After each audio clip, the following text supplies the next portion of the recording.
மகா பரிசுத்தமுள்ள எங்கள் பரமபிதாவே உமக்கு ஸ்தோத்திரம். அப்பா பிதாவே ஸ்தோத்திரம். உமது அன்புக்காக சிநேகத்துக்காக ஸ்தோத்திரம் செலுத்துறோம் பிதாவே. மகா இறக்கங்களுக்காக ஸ்தோத்திரம். மகிமையான சமயத்துக்காக ஸ்தோத்திரம் செலுத்துறோம் பிதாவே. உமது திரு சந்நிதியில் அடியால் கூட்டி சேர்த்து வருகிற அன்புக்காக அன்பு செயலுக்காக ஸ்தோத்திரம். மகிமையான திவ்ய ஆசுவாமான வேலையை தந்து அளவில்லாத ஆசுவங்கள் அடைந்து கொள்ளத்தக்கதாக திரு சந்நிதியிலே கூட்டி சேர்த்து வருகிற அன்புக்காக ஸ்தோத்திரம். அடியாளோடு பேசிக் கொண்டிருக்கிறதுக்காக ஸ்தோத்திரம். மகா உன்னதமான கிரீடமித்து ஆத்மாவை சந்தித்து ஆத்மாவில் அவசியமான எல்லாவற்றையும் கொடுக்க சித்தமுள்ளவராக நடப்பித்து வருகிற மகா மகிமையான மகத்தான உன்னதமான கிரியலுக்காக ஸ்தோத்திரம் செலுத்துறோம் பிதாவே. ஆத்மாக்கள் அவசியமான அறிந்து கொள்ளத்தக்கதாக ஆலோசனை அளித்து பேசிக் கொண்டிருக்கிறதுக்காக ஸ்தோத்திரம். பூர்ணமான அறிவோடு விசுவாசத்தோடு திரு சந்நிதியிலே காலப்பட்டு தங்கள் அவசியமான ஆசிர்வாதங்கள் அடைந்து கொண்டு திரு சந்நிதியை விட்டு திரும்பி போத்தக்கதாக எப்போது சித்தமுள்ளவராக நடப்பித்து வருகிற மகா இறக்க உள்ள கிரியலுக்காக ஸ்தோத்திரிக்கிறோம் பிதாவே.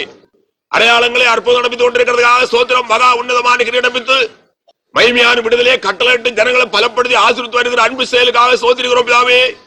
நோய்களை குணாக்கி பேபிசாசினால பாதிக்கப்பட்ட ஜனங்களை பேபிசாவோட ஆதிக்கத்திலிருந்தும் வல்லமையிலிருந்தும் தீய சக்தியிலிருந்தும் குணமாய் விடுவித்து பலப்படுத்தி ஆசிரித்து வருகிற அன்பு செயலுக்காக ஸ்தோத்திரிக்கிறோம். அடையாளங்களை அற்புதம் நடப்பி நாமத்தை மயப்படுத்தி வருகிற அன்புக்காக ஸ்தோத்திரம்.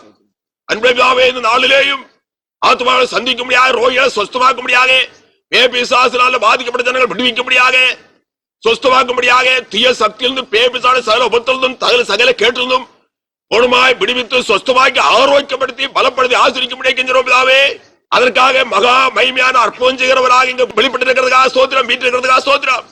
ஆத்மாக்கள் அறிந்து கொள்ளத்தக்கதாக விசுவாசத்தை தரிசிக்கத்தக்கதாக மகிமையான விடுதலை கண்டனத்தக்கதாக எல்லாரும் கிருபை செய்யும்படியாக கெஞ்சுறோம் பிதாவே. பாவ சாபத்தில் மூலமாய் ஜனங்கள் விடுவிக்கப்பட்டவர்களா, ரட்சிக்கப்பட்டவர்களா, உறுப்பிக்கப்பட்டவர்களா, பரிசுத்தப்பட்டவர்களா தீர்த்தக்கதாக பின்மாற்றமான நிலையிலிருந்து மறுபடி உறுப்பிப்பட்டு ஐக்கியமான அனுபவத்தை அடைந்து கொள்ளத்தக்கதாக பரிசுத்த குறைவோடு காணப்படல் பூர்ணமான விடுதலை அனுபவத்தை அடைந்து பரிசுத்தவான பூர்ணப்படுத்தி கொண்டு உலகத்தில் வாழத்தக்கதாக ஆதி கிறிஸ்துவ போன்ற அனுபவத்தோடு உலகத்தில் பிழைத்து உமக்கு மகிமையான உலகத்தில் வாழ்ந்து வரியை ஆயத்தோடு உலகத்தில் ஜீவித்து முன்னேறதுக்காக ஜனங்கள் எல்லாருக்கும் கெஞ்சிரோம். வராமல் தள்ளப்பட்ட ஜனங்கள் சந்தித்து தாழ்நாட்டை மாற்றி ஆத்மாவை கொண்டு வந்து அளவில்லாமல் ஆசிரிக்கும்படி கெஞ்சிரோம் பிதாவே. வந்து கொண்டிருக்கிற ஜனங்கள் குறிக்கப்பட்ட சமயத்தில் வந்து என்னுடைய அனுக்கரஜம் நாமத்தை மயப்படுத்தலும் கிருபையாக ஒரு அன்பான் தேவாரும் மேல்பரிய சுதாமத்தில் ஜெபங்கள் அன்புள்ள பரப்பிதாவே. ஆமென். மகிமை துதியான மகிமை அல்லேலூயா. எல்லாரும் தூய் ஆண்டவரே இயேசு மிதிக்கிறோம் பிதாவே அல்லேலூயா. 322வது பாட்டு. கர்த்தரை துதியுங்கள் அவர் நல்லவரே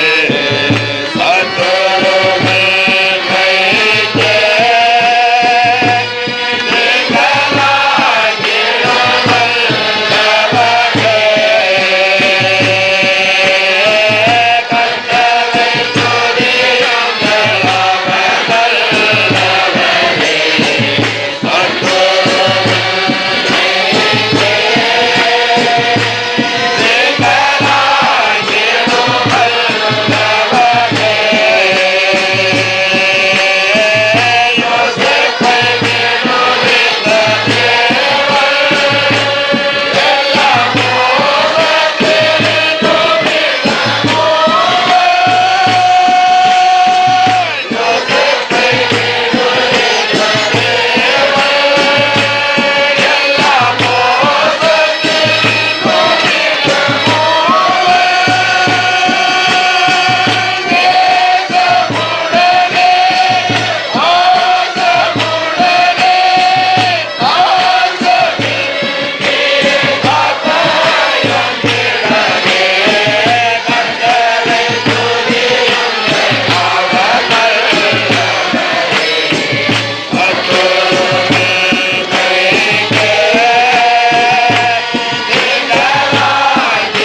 சோதரம் லேலியா எல்லாரும் ஜெபம் பண்ணோம். அன்புள்ள பிதாவே சோதரம், நல்ல பிதாவே சோதரிக்கிறோம். மகா இறக்குகளுக்காக, மகா உருக்கத்துக்காக, இறக்குள்ள கிரிகளுக்காக சோதரிக்கிறோம் பிதாவே. எல்லாத்துமாலையும் பேர் வர சந்தித்து தங்கள் அவசியமான சகல ஆசுவாங்களையும் பெற்றுக்கொள்ளும்படியாக செய்யும்படியாக வேண்டிக் கொள்கிறோம் பிதாவே. வாஞ்சையோட தாகத்தோடு ஆசுவாங்க குறித்தான எதிர்பார்ப்போடு பூர்ணமான விசுவாசத்தோடு திரு சன்னிதியில காணப்படவும் தங்களுக்கு அவசியம் எல்லாவற்றை அடைந்து கொள்ளத்தக்கதாக ஜனங்கள் எல்லாரும் கிருபை முடிய கெஞ்சிரோம் பிதாவே. ஒரு பெரிய மூலமாய் திரு வார்த்தையை கேட்கிற ஜனங்களை கூட சந்திக்க முடிய கெஞ்சிரோம். அவர்களும் உமது வார்த்தை என்றான விசுவாசத்தோடு செய்து கொடுத்து வார்த்தையை பூர்ணமாக கீழ்ப்படிந்து தங்களுக்கு அவசியமான சகல ஆசுவாங்களை அடைந்து கொள்ளத்தக்கதாக யாவரும் கிருபை முடிய கெஞ்சிரோம் பிதாவே. பரிசுத்தால் திரு வார்த்தையில பேசி அறிவித்தலும் சத்துருவான கிரீத நட்சத்திரமாக காத்தலும் வேதையா தூசியாய துடைத்து போட அழுக்கப்பல் இருக்கிற அடியான் இருக்க முடியாது பலப்படுத்தும்படியாக கரத்தில் எடுத்து ஓய்வுபடுத்தி நாமத்தை மயப்படுத்தி அளவில்லாத ஆசுவாங்களை கட்டாளமுடைய கெஞ்சிரும். நாமத்தை மயப்படுத்தியோம் கிருபையார அன்பா தேவாரம் வேள்படியே சுநாமத்தில் ஜெபங்கள் அன்பா பிதாவே. பிதாவுக்கு மகிமை, துதியான மகிமை. அல்லேலூயா. எல்லாரும் ஆண்டு தூய்பா ஆண்டு வரையே மிதிக்கிறோம், இயேசுவை மிதிக்கிறோம். 1 யோவான் 5ஆம் அதிகாரம் 18ஆம் வசனத்து வாசியங்கள். 1 யோவான் 5ஆம் அதிகாரம் 18ஆம் வசனம். தேவனால் பிறந்த எவனும் பாவம் செய்யான் என்று அறிந்திருக்கிறோம். தேவனால் பிறந்தவன் தன்னை காக்கிறான், பொல்லாங்கன் அவனை தொடான். யோவான் சுவிசேஷம் 1ஆம் அதிகாரம் 13ஆம் வசனம். 51ஆம் சங்கீதம் 5ஆம் வசனம். யோவான் புஸ்தகம் 14ஆம் அதிகாரம் 1-2 வசனங்கள். அவருடைய இரத்தத்தினாலாவது மாம்ச சித்தத்தினாலாவது புருஷனுடைய சித்தத்தினாலாவது பிறவாமல் தேவனாலே பிறந்தவர்கள். 51ஆம் சங்கீதம் 5ஆம் வசனம். உருவானே என் தாய் என்னை பாவத்தை கற்பந்தரித்தாள். யோவான் புஸ்தகம் 14ஆம் அதிகாரம் 1-2 வசனங்கள். பெரியத்தில் பிறந்த மனுஷன் வாழ்நாள் குறுகினவனும் சஞ்சலம் நிறைந்தவனுமாயிருக்கிறான். அவன் போல பூத்து அர்ப்பணுகிறான், நிழலை போல நிலைநிற்காமல் ஓடி போகிறான். நாம் போது இங்கு வாசித்த வசனங்களிலே 2 வகையான பிறப்பை குறித்து சொல்லப்பட்டிருக்கிறது. 2 வகையான பிறப்பு, 2 வகையான ஜனித்தல் அல்லது பிறப்பு. முதலாவது வாசித்த வசனத்துல என்ன சொல்லப்பட்டிருக்கிறது? தேவனால் பிறந்த எவனும் பாவம் செய்யான் என்று அறிந்திருக்கிறோம். தேவனால் பிறந்தவன் தன்னை காக்கிறான், பொல்லாங்கன் அவனை தொடான். அங்கே வாசிக்கும் போது தேவனால் பிறந்த அனுபவம். அடுத்தபடியாக யோவான் சுவிசேஷம் 1ஆம் அதிகாரம் 13ஆம் வசனத்தில் சொல்லப்பட்டிருக்கிறது, அவர்கள் இரத்தத்தினாலாவது மாமச சித்தத்தினாலாவது புருஷனுடைய சித்தத்தினாலாவது பிறவாமல் தேவனால் பிறந்தவர்கள். அப்போ இந்த 2 வசனத்திலையும் தேவனால் பிறந்ததான அனுபவத்தை குறித்து சொல்லப்பட்டிருக்கிறது. தேவனால் பிறந்த அனுபவம். யோவான் புஸ்தகம் 14ஆம் அதிகாரம் 1ஆம் வசனம் சொல்லப்பட்டிருக்கிறது, திரையினிடத்தில் பிறந்த மனுஷன் வாழ்நாள் குறுகினவனும் சஞ்சலம் நிறைந்தவனுமா இருக்கிறான். இது ஒரு பிறப்பு. அவன் பூ போல பூத்து அறுப்புண்டு போகிறான். பூ போல பூக்குறான், அறுப்புண்கிறான், நிழலை போல நிற்காமல் ஓடி போகிறான். பூவை போல பூத்து அறுப்புண்கிறான், நிழலை போல நிற்காமல் ஓடி போகிறான். 51ஆம் சங்கீதம் 5ஆம் வசனம் சொல்லப்பட்டிருக்கிறது, இதோ நான் துர்க்கணத்தில் உருவானேன், என் தாய் என்னை பாவத்தில் கற்பந்தரித்தாள். 2 வகையான பிறப்பு குறித்தும் தெளிவாக இந்த வசனங்கள்ல சொல்லப்பட்டிருக்கிறது. ஒரு வகையான பிறப்பு எப்படிப்பட்டது? பாவத்துல பிறக்கும் பிறப்பானது அல்லது பாவத்துல ஜென்மம் எடுக்கும் பிறப்பானது. ஸ்திரீயிடத்துல பிறக்கும் அனுபவம், ஸ்திரீயினிடத்தில் பிறக்க அனுபவம், பாவத்துல பிறக்க அனுபவம். ஒரு மனுஷனுடைய அனுபவத்தை குறித்து இங்க நாம் கவனிக்கும் போது என்ன சொல்லப்பட்டிருக்கிறது? பாவ ஜென்மியாக பாவத்திலேயே அவன் ஜென்மம் எடுத்து பாவத்திலேயே அவன் உற்பத்தியாகி பாவ ஜென்மியாக ஜென்ம பாவத்தோடு உலகத்துல பிறக்கிறான். ஜென்ம பாவத்தோடு உலகத்துல பிறக்கிறான். ஜென்ம பாவம், ஜென்மத்திலே பாவம். இனி அடுத்தபடி அந்த மனுஷன் உலகத்துல பிறந்து சில கால அளவு தாண்டி சிறு பருவம் அல்லது சிறு குழந்தை என்றான அனுபவம் தாண்டி வரும்போது கர்ம பாவம் செய்ய ஆரம்பிக்கிறான். கர்ம பாவம் அப்போது ஒரு மனுஷனுக்குள்ள இருக்கிறது ஜென்ம பாவம், கர்ம பாவம். கர்ம பாவம் சொல்லும் போது செய்கையில நடப்பிக்கிற பாவம் என்பது, கிரியையில அவன் நடப்பிக்கிற பாவம் கர்ம பாவம் அல்லது கர்ம பாவம் என்று சொல்லப்பட்டிருக்கிறது. கர்ம பாவம், கர்ம பாவம் 2 வார்த்தையுடைய கருத்து என்னவென்றால் அவன் செய்கையிலேயே நடப்பிக்கிற பாவம் என்பது கர்மம், செய்கை, கர்மம், செய்கை அல்லது கிரியை. இவ்விதமான அனுபவத்தோடு உலகத்திலே மனுஷன் காணப்படுகிறான். இதோ நான் துர்க்குணத்தில் உருவாகி பாவத்திலே கற்பந்தரிக்கப்பட்டு உலகத்துல பிறக்கிறேன் என்பது. இதோ நான் துர்க்குணத்தில் உருவானேன், என் தாய் என்னை பாவத்தில் கற்பந்தரித்தாள். இவ்விதமாக ஜென்ம பாவத்தோடு கூட பாவத்திலே குலங்கள் பிறந்து பாவத்துல பிறந்து பாவ கிரியையுடையவளாகவே காணப்பட்டு வெறும் தேவனுடைய பார்வையில அசுத்தமான, அருவருப்பான, மிகவும் கேவலமான, கீழ்த்தரமான நிலைமையிலே மனுஷன் போய்கொண்டே இருக்கிறான். ஒரு மனுஷனுடைய அனுபவத்தை குறித்து கவனிக்கும் போது தேவனுடைய பார்வையில் அவன் மிகவும் கீழ்த்தரமானவனாக, அருவருப்பானவனாக, அசுத்தனாக, மிகவும் நிர்பந்தமான நிலை உடையவனாகவும் அவன் காணப்பட்டு கொண்டே இருக்கிறான். அழிவுக்குரியவனாக அழிந்து போகிற வழியிலே அவன் சென்று அழிவின் மேல் அழிவை வருவிக்கும் தன்மையோடு காணப்பட்டு கொண்டே இருக்கிறான். அங்க என்ன சொல்லப்பட்டிருக்கிறது? ஸ்ரீனிடத்தில் பிறந்த மனுஷன் வாழ்நாள் குறுகிறவனும் சஞ்சலம் நிறைந்தவனுமா இருக்கிறான். சஞ்சலம், சமாதானமற்று, ஆறுதலற்று, சந்தோஷமற்று, தெய்வீகமான எந்த விதமான ஆறுதலோ சமாதானமோ சந்தோஷத்துக்கோ அங்க இடம் இல்லாதபடி சஞ்சலம் நிறைந்தவனாகவே காணப்பட்டு கொண்டிருக்கிறான். வாழ்நாள் குறுகினவன் சஞ்சலத்திலான நிறைக்கப்பட்ட அனுபவத்தோடு உலகத்தில் காணப்பட்டு கொண்டே இருக்கிறான். பூ போல பூக்கிறான். பூ போல பூத்து அறுப்புண்டு அவன் நிழல போல நிற்காமல் ஓடி போகிறான். இந்த காலையில பூக்கிற பூ சாயங்காலம் என்ன செய்கிறது? உதிர்ந்து அது விழுந்து விடுகிறது. இதே மாதிரியாக சொப்பனம் போல காண்கிறான், காணா போகிறான், காண்கிறான், காணா போகிறான், காண்கிறான், காணா போகிறான். இவ்வளவான நிலைமையோடு மனுக்குலங்கள் காணப்பட்டு கொண்டே இருக்கிறார்கள். சொப்பனம் போல இன்று இருக்கிறவன நாளை பார்க்க முடியாது, நாளை பார்க்கிறவன அடுத்த நாள் பார்க்க முடியாது, இந்த வருஷத்துல பாக்குறவன அடுத்த வருஷம் பார்க்க முடியாது, இந்த மாதத்துல பாக்குறவன அடுத்த மாதம் பார்க்க முடியாது, இந்த வாரத்துல பாக்குறவன அடுத்த வாரம் பார்க்க முடியாது, இன்றைய பார்க்க நாளை பார்க்க முடியாது. இதே மாதிரியாக மனுஷன் ஒரு மாயான அனுபவத்தில் இருந்து கொண்டு சொப்பனம் போல மறைந்து மறைந்து மறைந்து மறைந்து போய்கொண்டே இருக்கிறான். இந்த நிலைமையோடு காணப்பட்டு கொண்டிருக்கிற மனுஷன் இந்த அழிவுக்குரிய நிலைமையில சொப்பனம் வாழ்விலே சொப்பனம் போல காணப்படுகிற மனுஷன் திடீர் திடீர் திடீர் என்று காணாம மாய்ந்து போய் கொண்டிருக்கிற நிர்பந்தமான நிலைமையோடு காணப்பட்டு கொண்டிருக்கிற மனுஷன் இனி ஒரு பிறப்பு பிறக்க வேண்டும் என்று தேவன் சொல்லுகிறார். இனி ஒரு பிறப்பு, இனி ஒரு ஜென்மம் அவனுக்கு தேவை. இவ்விதமான அனுபவத்தோடு காணப்படுகிற மனுஷனுடைய நிலைமை என்ன? எந்த காரியத்திலே ஆகிலும் உறுதி உண்டா? ஸ்திரம் உண்டா? ஸ்திரமாக உறுதியாக அவன் ஏதாவது செய்ய முடியுமா? சாயங்காலம் வரையிலும் வேலை செய்து கொண்டு வருகிறான் மனுஷன். சாயங்காலம் வரை வேலை செய்து கொண்டு வீட்டுல வந்து சேர்கிறான், சாப்பிடுகிறான். காலையில 6 மணிக்கு இங்க இருந்து புறப்படணும், புறப்பட்டாதான் பஸ்ல போய் சேர முடியும் என்று எல்லா காரியங்களும் சொல்லிக் கொண்டு படுக்கிறான். புரேதமா கிடக்கிறான். காலையில பார்க்கும் போது ஒரு மனுஷன் காலையில உறக்க எழுந்திருக்க நேரம் பொந்துறது இங்கேயே நடந்த காரியம் தான். இந்த ஊர்லயே சாயங்காலம் வேலை முடித்து கொண்டு வந்து சாப்பிட்டு கொண்டு படுத்த மனுஷன் அதிகாலையில் எழுந்திருந்து போவார் பணியாறும்படியாக. சாயங்காலம் பணியாறி கொண்டு வந்து சாப்பிட்டு கொண்டு படுத்த மனுஷன் அதிகாலையில எழுந்திருந்து அவர் அந்த இதெல்லாம் வந்து சரி பண்ணி போகிற மனுஷனே உறக்க எழுந்திருக்க காணும். அப்போது வீட்டுக்காரர் நினைத்தார்கள், ஒருவேளை சீடத்தினால கொஞ்சம் கூட படுத்திருக்கிறாரு இருக்கலாம், சரி என்று எழுந்திருக்கவில்லை. எந்த விதமான நோயும் இல்லாத ஒரு மனுஷன், நல்ல ஆரோக்கியமான மனுஷன் எழுந்திருக்கவில்லை. நேரம் இன்னும் புந்துகிறது. அப்போது பிள்ளைகள் எடுத்த தாயார் சொன்னால், போய் அப்பாயை கூப்பிட்டு பாருங்க. பிள்ளைகள் போய் அப்பா அப்பான்னு கூப்பிட்டது ஒரு சத்தம் கிடையாது. பிறகு பிள்ளைகள் இப்படி சரீரத்துல கையை வைத்து அப்பா அப்பா என்று கூப்பிடும் போது சரீரம் ஒன்றா மாறுகிறது, முதிர்ந்து போனது. உயிர் போய் அப்படியே சரீரம் எல்லாம் முதிர்ந்து போனது. ஒரே சரீரம் அப்படியே மறைகிறது. உடனே பிள்ளைகள் சத்தம் போட்டது. அங்க போய் பார்க்கும்போது மரித்து பிரேதமா கிடக்கிறார். மரித்து உயிர் போனது. எப்போ போனது என்று யாருக்கும் தெரியாது. அந்த ராத்திரியிலே அவர் மரித்திருக்கிறார். நல்ல ஆரோக்கியமான ஒரு மனுஷன். இந்த பக்கத்திலே இதே மாதிரி எத்தனையோ ஜனங்கள் இவ்விதமான அனுபவத்தோடு உலகத்தோடு கடந்து கடந்து கடந்து போய் கொண்டே இருக்கிறார்கள். சாப்பிட்டு கொண்டு போய் ஈசையார்ல படுக்கிறான். கொஞ்சம் பிந்தின உடனே மரித்து போகிறான். நடந்து போய் கொண்டிருக்கிறான், மரித்து போகிறான். இப்படியாக கவனிக்கும் போது ஒரு சொப்பனம் போல அவ்வளவுதான். சொப்பன வாழ்வு, சொப்பன ஜீவியம், சொப்பனமான உலகம், சொப்பனமான வாழ்க்கை. உலகமே சொப்பனம், உலக வாழ்வே சொப்பனம், உலக ஜீவிதமே சொப்பனம். அவ்வளவு சொப்பனம். ஒரு சொப்பனத்தை கண்டு ஒரு மனுஷன் விழிக்கும் போது ஒன்றையும் காண முடியாது.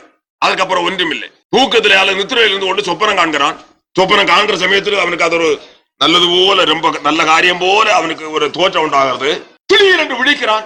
ஓ, எல்லாம் போனது, ஒன்றையும் காண. இது போன்ற அனுபவத்தோடு மனுஷன் பாவத்திலே பிறந்து பாவத்தோடு காணப்படுகிற மனுஷன் இவ்விதமான நிலைமையோடு இவ்விதமான அனுபவத்தோடு மாத்திரம் காணப்பட்டு கொண்டிருக்கிறான். ஆனால் உலகத்தில் இருக்கிற காலம் வரையில் அவனுடைய நிலைமை என்ன? சஞ்சலம் நிறைந்தவன். ஸ்ரீனிடத்தில் பிறந்த மனுஷன் வாழ்நாள் குறுகிறவனும் சஞ்சலம் நிறைந்தவனுமா இருக்கிறான். இவ்விதமான நிலைமையோடு சஞ்சலத்தோடு உலகத்தில் காணப்பட்டு கொண்டே இருக்கிறான். ஒரு நிமிஷமாயில் அவனுக்கு தேவ சமாதானம் இல்லை, ஆறுதல் இல்லை, சந்தோஷம் இல்லை. சஞ்சலத்து மேல் சஞ்சலம். இவ்விதமான அனுபவத்தோடு காணப்பட்டு கொண்டிருக்கிற மனுஷன் திடீர் என்று மாய்ந்து போய் கொண்டிருக்கிற மனுஷன் இவ்விதமான அழிவுக்குரிய நிலைமையிலிருந்து, சொப்பனமோ என்ற நிலைமையிலிருந்து அவன் மறுபடி ஒரு பிறப்புடையவனாக, ஜென்மம் எடுத்தவனாக உலகத்தில் வாழ வேணும் என்று தேவன் சொல்லுகிறார். அதை குறித்து என்ன சொல்லப்பட்டிருக்கிறது? தேவனால் பிறக்க அனுபவம், பாவத்துல பிறக்கும் அனுபவம் ஒன்று. ஸ்ரீனிடத்தில் பிறந்தவன் பாவத்துல பிறந்தவன் காணப்படுகிற மனுஷன் தேவனால் பிறக்க வேண்டும். பாவத்துல பிறந்திருக்கிற மனுஷன் பரிசுத்தத்துல பிறக்கணும். அதான் சுருக்கம். பாவத்துல பிறந்திருக்கிறான், ஸ்ரீடத்துல பிறந்திருக்கிறான், பாவத்துல பிறந்திருக்கான். இனி என்ன? பரிசுத்தத்துல பிறக்கணும், தேவனால் பிறக்கணும். இதுதான் உலகத்துல தேவனால மருமக்களுக்கு ஆயத்தப்படுத்தி இருக்கிறதுனா மகிமையான பாக்கியம். ஏன் தேவன் இப்படி செய்தார்? ஆதியிலே இவ்விதமான அனுபவத்தோடு தான் மனுஷனை சிருஷ்டித்து வைத்தார். அவன் தவறினான். ஆதியிலே மனுஷனை தெய்வீக மன்னனாய் இருக்கும்படியாக தெய்வீகத்தினால் நிறைத்து அவனை எக்காலத்திலேயும் தெய்வத்தோடு கூட ஒன்றாய் அரசாங்கத்தக்கதாக தெய்வத்தோடு கூட எக்காலத்திலே பிழைத்திருக்கும்படியாக தேவனால் பிறந்த அல்லது பரிசுத்தமான அனுபவத்தோடு தெய்வீகமான அனுபவத்தோடு தெய்வீகமான ஸ்தானத்திலேயே தேவன் மனுஷனை வைத்திருந்தார். மிருகத்தை போல இந்த சஞ்சலம் நிறைந்தவனாக, அழிவுக்குரியவனாக, பாவ அசுத்தங்களை செய்து அருவருப்பானவனாக, அழிந்து போகிறவனாக, அழிந்து ஒரு மிருகத்து ஒப்பானவனாக இருக்க முடியாது. தேவன் மனுஷனை சிருஷ்டிக்கவே இல்லை. இவ்விதமான நிர்பந்தமான நிலைக்கு தேவன் மனுஷனை சிருஷ்டித்தது அல்ல. ஆகிய தேவன் எவ்விதமான அனுபவத்தோடு மனுஷனை சிருஷ்டித்து வைத்திருந்தார்? நல்ல மகிமையான அனுபவத்தோடு, அழியாத அனுபவத்தோடு, தெய்வத்தோடு ஒன்றாய் வாசம் பண்ணும் அனுபவத்தோடு, தெய்வீகத்தினால் நிறைக்கப்பட்ட அனுபவத்தோடு, அழியாமுடையவனாக தெய்வத்தோடு ஒன்றாய் எக்காலத்திலே பிழைத்திருந்து அரசாலும் வாக்கியத்தோடு கூட அவனை சிருஷ்டித்து அவிதமான ஸ்தானத்திலே ஏற்படுத்தி வைத்தார். மனுஷனோ தவறினான், அவைகள் எல்லாவற்றையும் இழந்தான், நஷ்டப்படுத்தினான், மிருகத்து போல ஆனான், அழிவுக்கிறவனானான். பாவத்துல பிறந்து பாவத்துல கிடந்து உழன்று பாவத்தினாலே அசுத்தனாய், அருவருப்பானவனாய், மோசானவனாய், நாசம் பிடித்தவனாய், நாற்றம் பிடித்தவனாய், கொடிய அழிவுக்கு நேராக கடந்து போய்கொண்டு இருந்ததான இந்த நிர்பந்தமான நிலையிலிருந்து தேவன் மறுபடியும் மனுக்குலத்தை நல்ல மகிமையான ஸ்தானத்துல ஆதியிலே எந்த மகிமையான பாக்கியத்துல சிருஷ்டித்து வைத்திருந்தாரோ அதே அனுபவத்தை கொடுக்க முடியாது சித்தம் கொண்டார். ஆகினாலே என்ன செய்தார்? இவ்விதமான பாக்கியத்தை மனுமக்களும் மறுபடியும் ஆயத்தப்படுத்தினார். தேவால் பரலோகத்தில் மகிமை விட்டு போலோது வெளிப்பட்டு இதற்கென்று பாடுபட்டு மகா பரிசுத்த ரத்தத்தை சிந்தி மகா பரிசுத்த மாம்சத்தை பலியாக்கி மகா பரிசுத்த ஜீவனை கல்வாரில் தியாகம் பண்ணி இந்த பாக்கியத்தை மறுபடியும் மருமக்களை ஆயத்தப்படுத்தி வைத்திருக்கிறார். அதற்காகவே கிறிஸ்து இயேசு உலகத்திலே அவதாரம் எடுத்து பாடுபட்டு மனுக்குலத்துக்கு வேண்டி சகல ஆக்கினையும் அவர் அடைந்து பாடுபட்டு மரித்து மூன்றாம் நாள் உயிர்த்தெழுந்து சர்வ வல்லமையும் சர்வ அதிகாரியுடைய தேவனாக பரலோகத்துல வீட்டில் இருந்து கொண்டு பேசிக்கொண்டே இருக்கிறார். அவராலே பாடுபட்டு ஆயத்தப்படுத்தி வைத்திருக்கிறதான பாக்கியங்களை சொந்தமாக்கிக் கொண்டு உலகத்திலே பாக்கியவான்களாக வாழும் அனுபவத்தை சகல ஜனங்களும் உலகம் முழுவதும் அடைந்து கொள்ளத்தக்கதாக இந்த கடைசி காலத்திலே பேசிக்கொண்டே இருக்கிறார். மறுபடியும் பிறந்த அனுபவத்தை மறுமக்கள் சொந்தமாக்கிக் கொள்ள வேண்டும். தேவனால் பிறந்த அனுபவம், பரிசுத்தத்திலே பிறந்த அனுபவத்தை மறுமக்கள் சொந்தமாக்க வேண்டும் என்று பேசிக் கொண்டிருக்கிறார். என்ன சொல்லப்படுகிறது?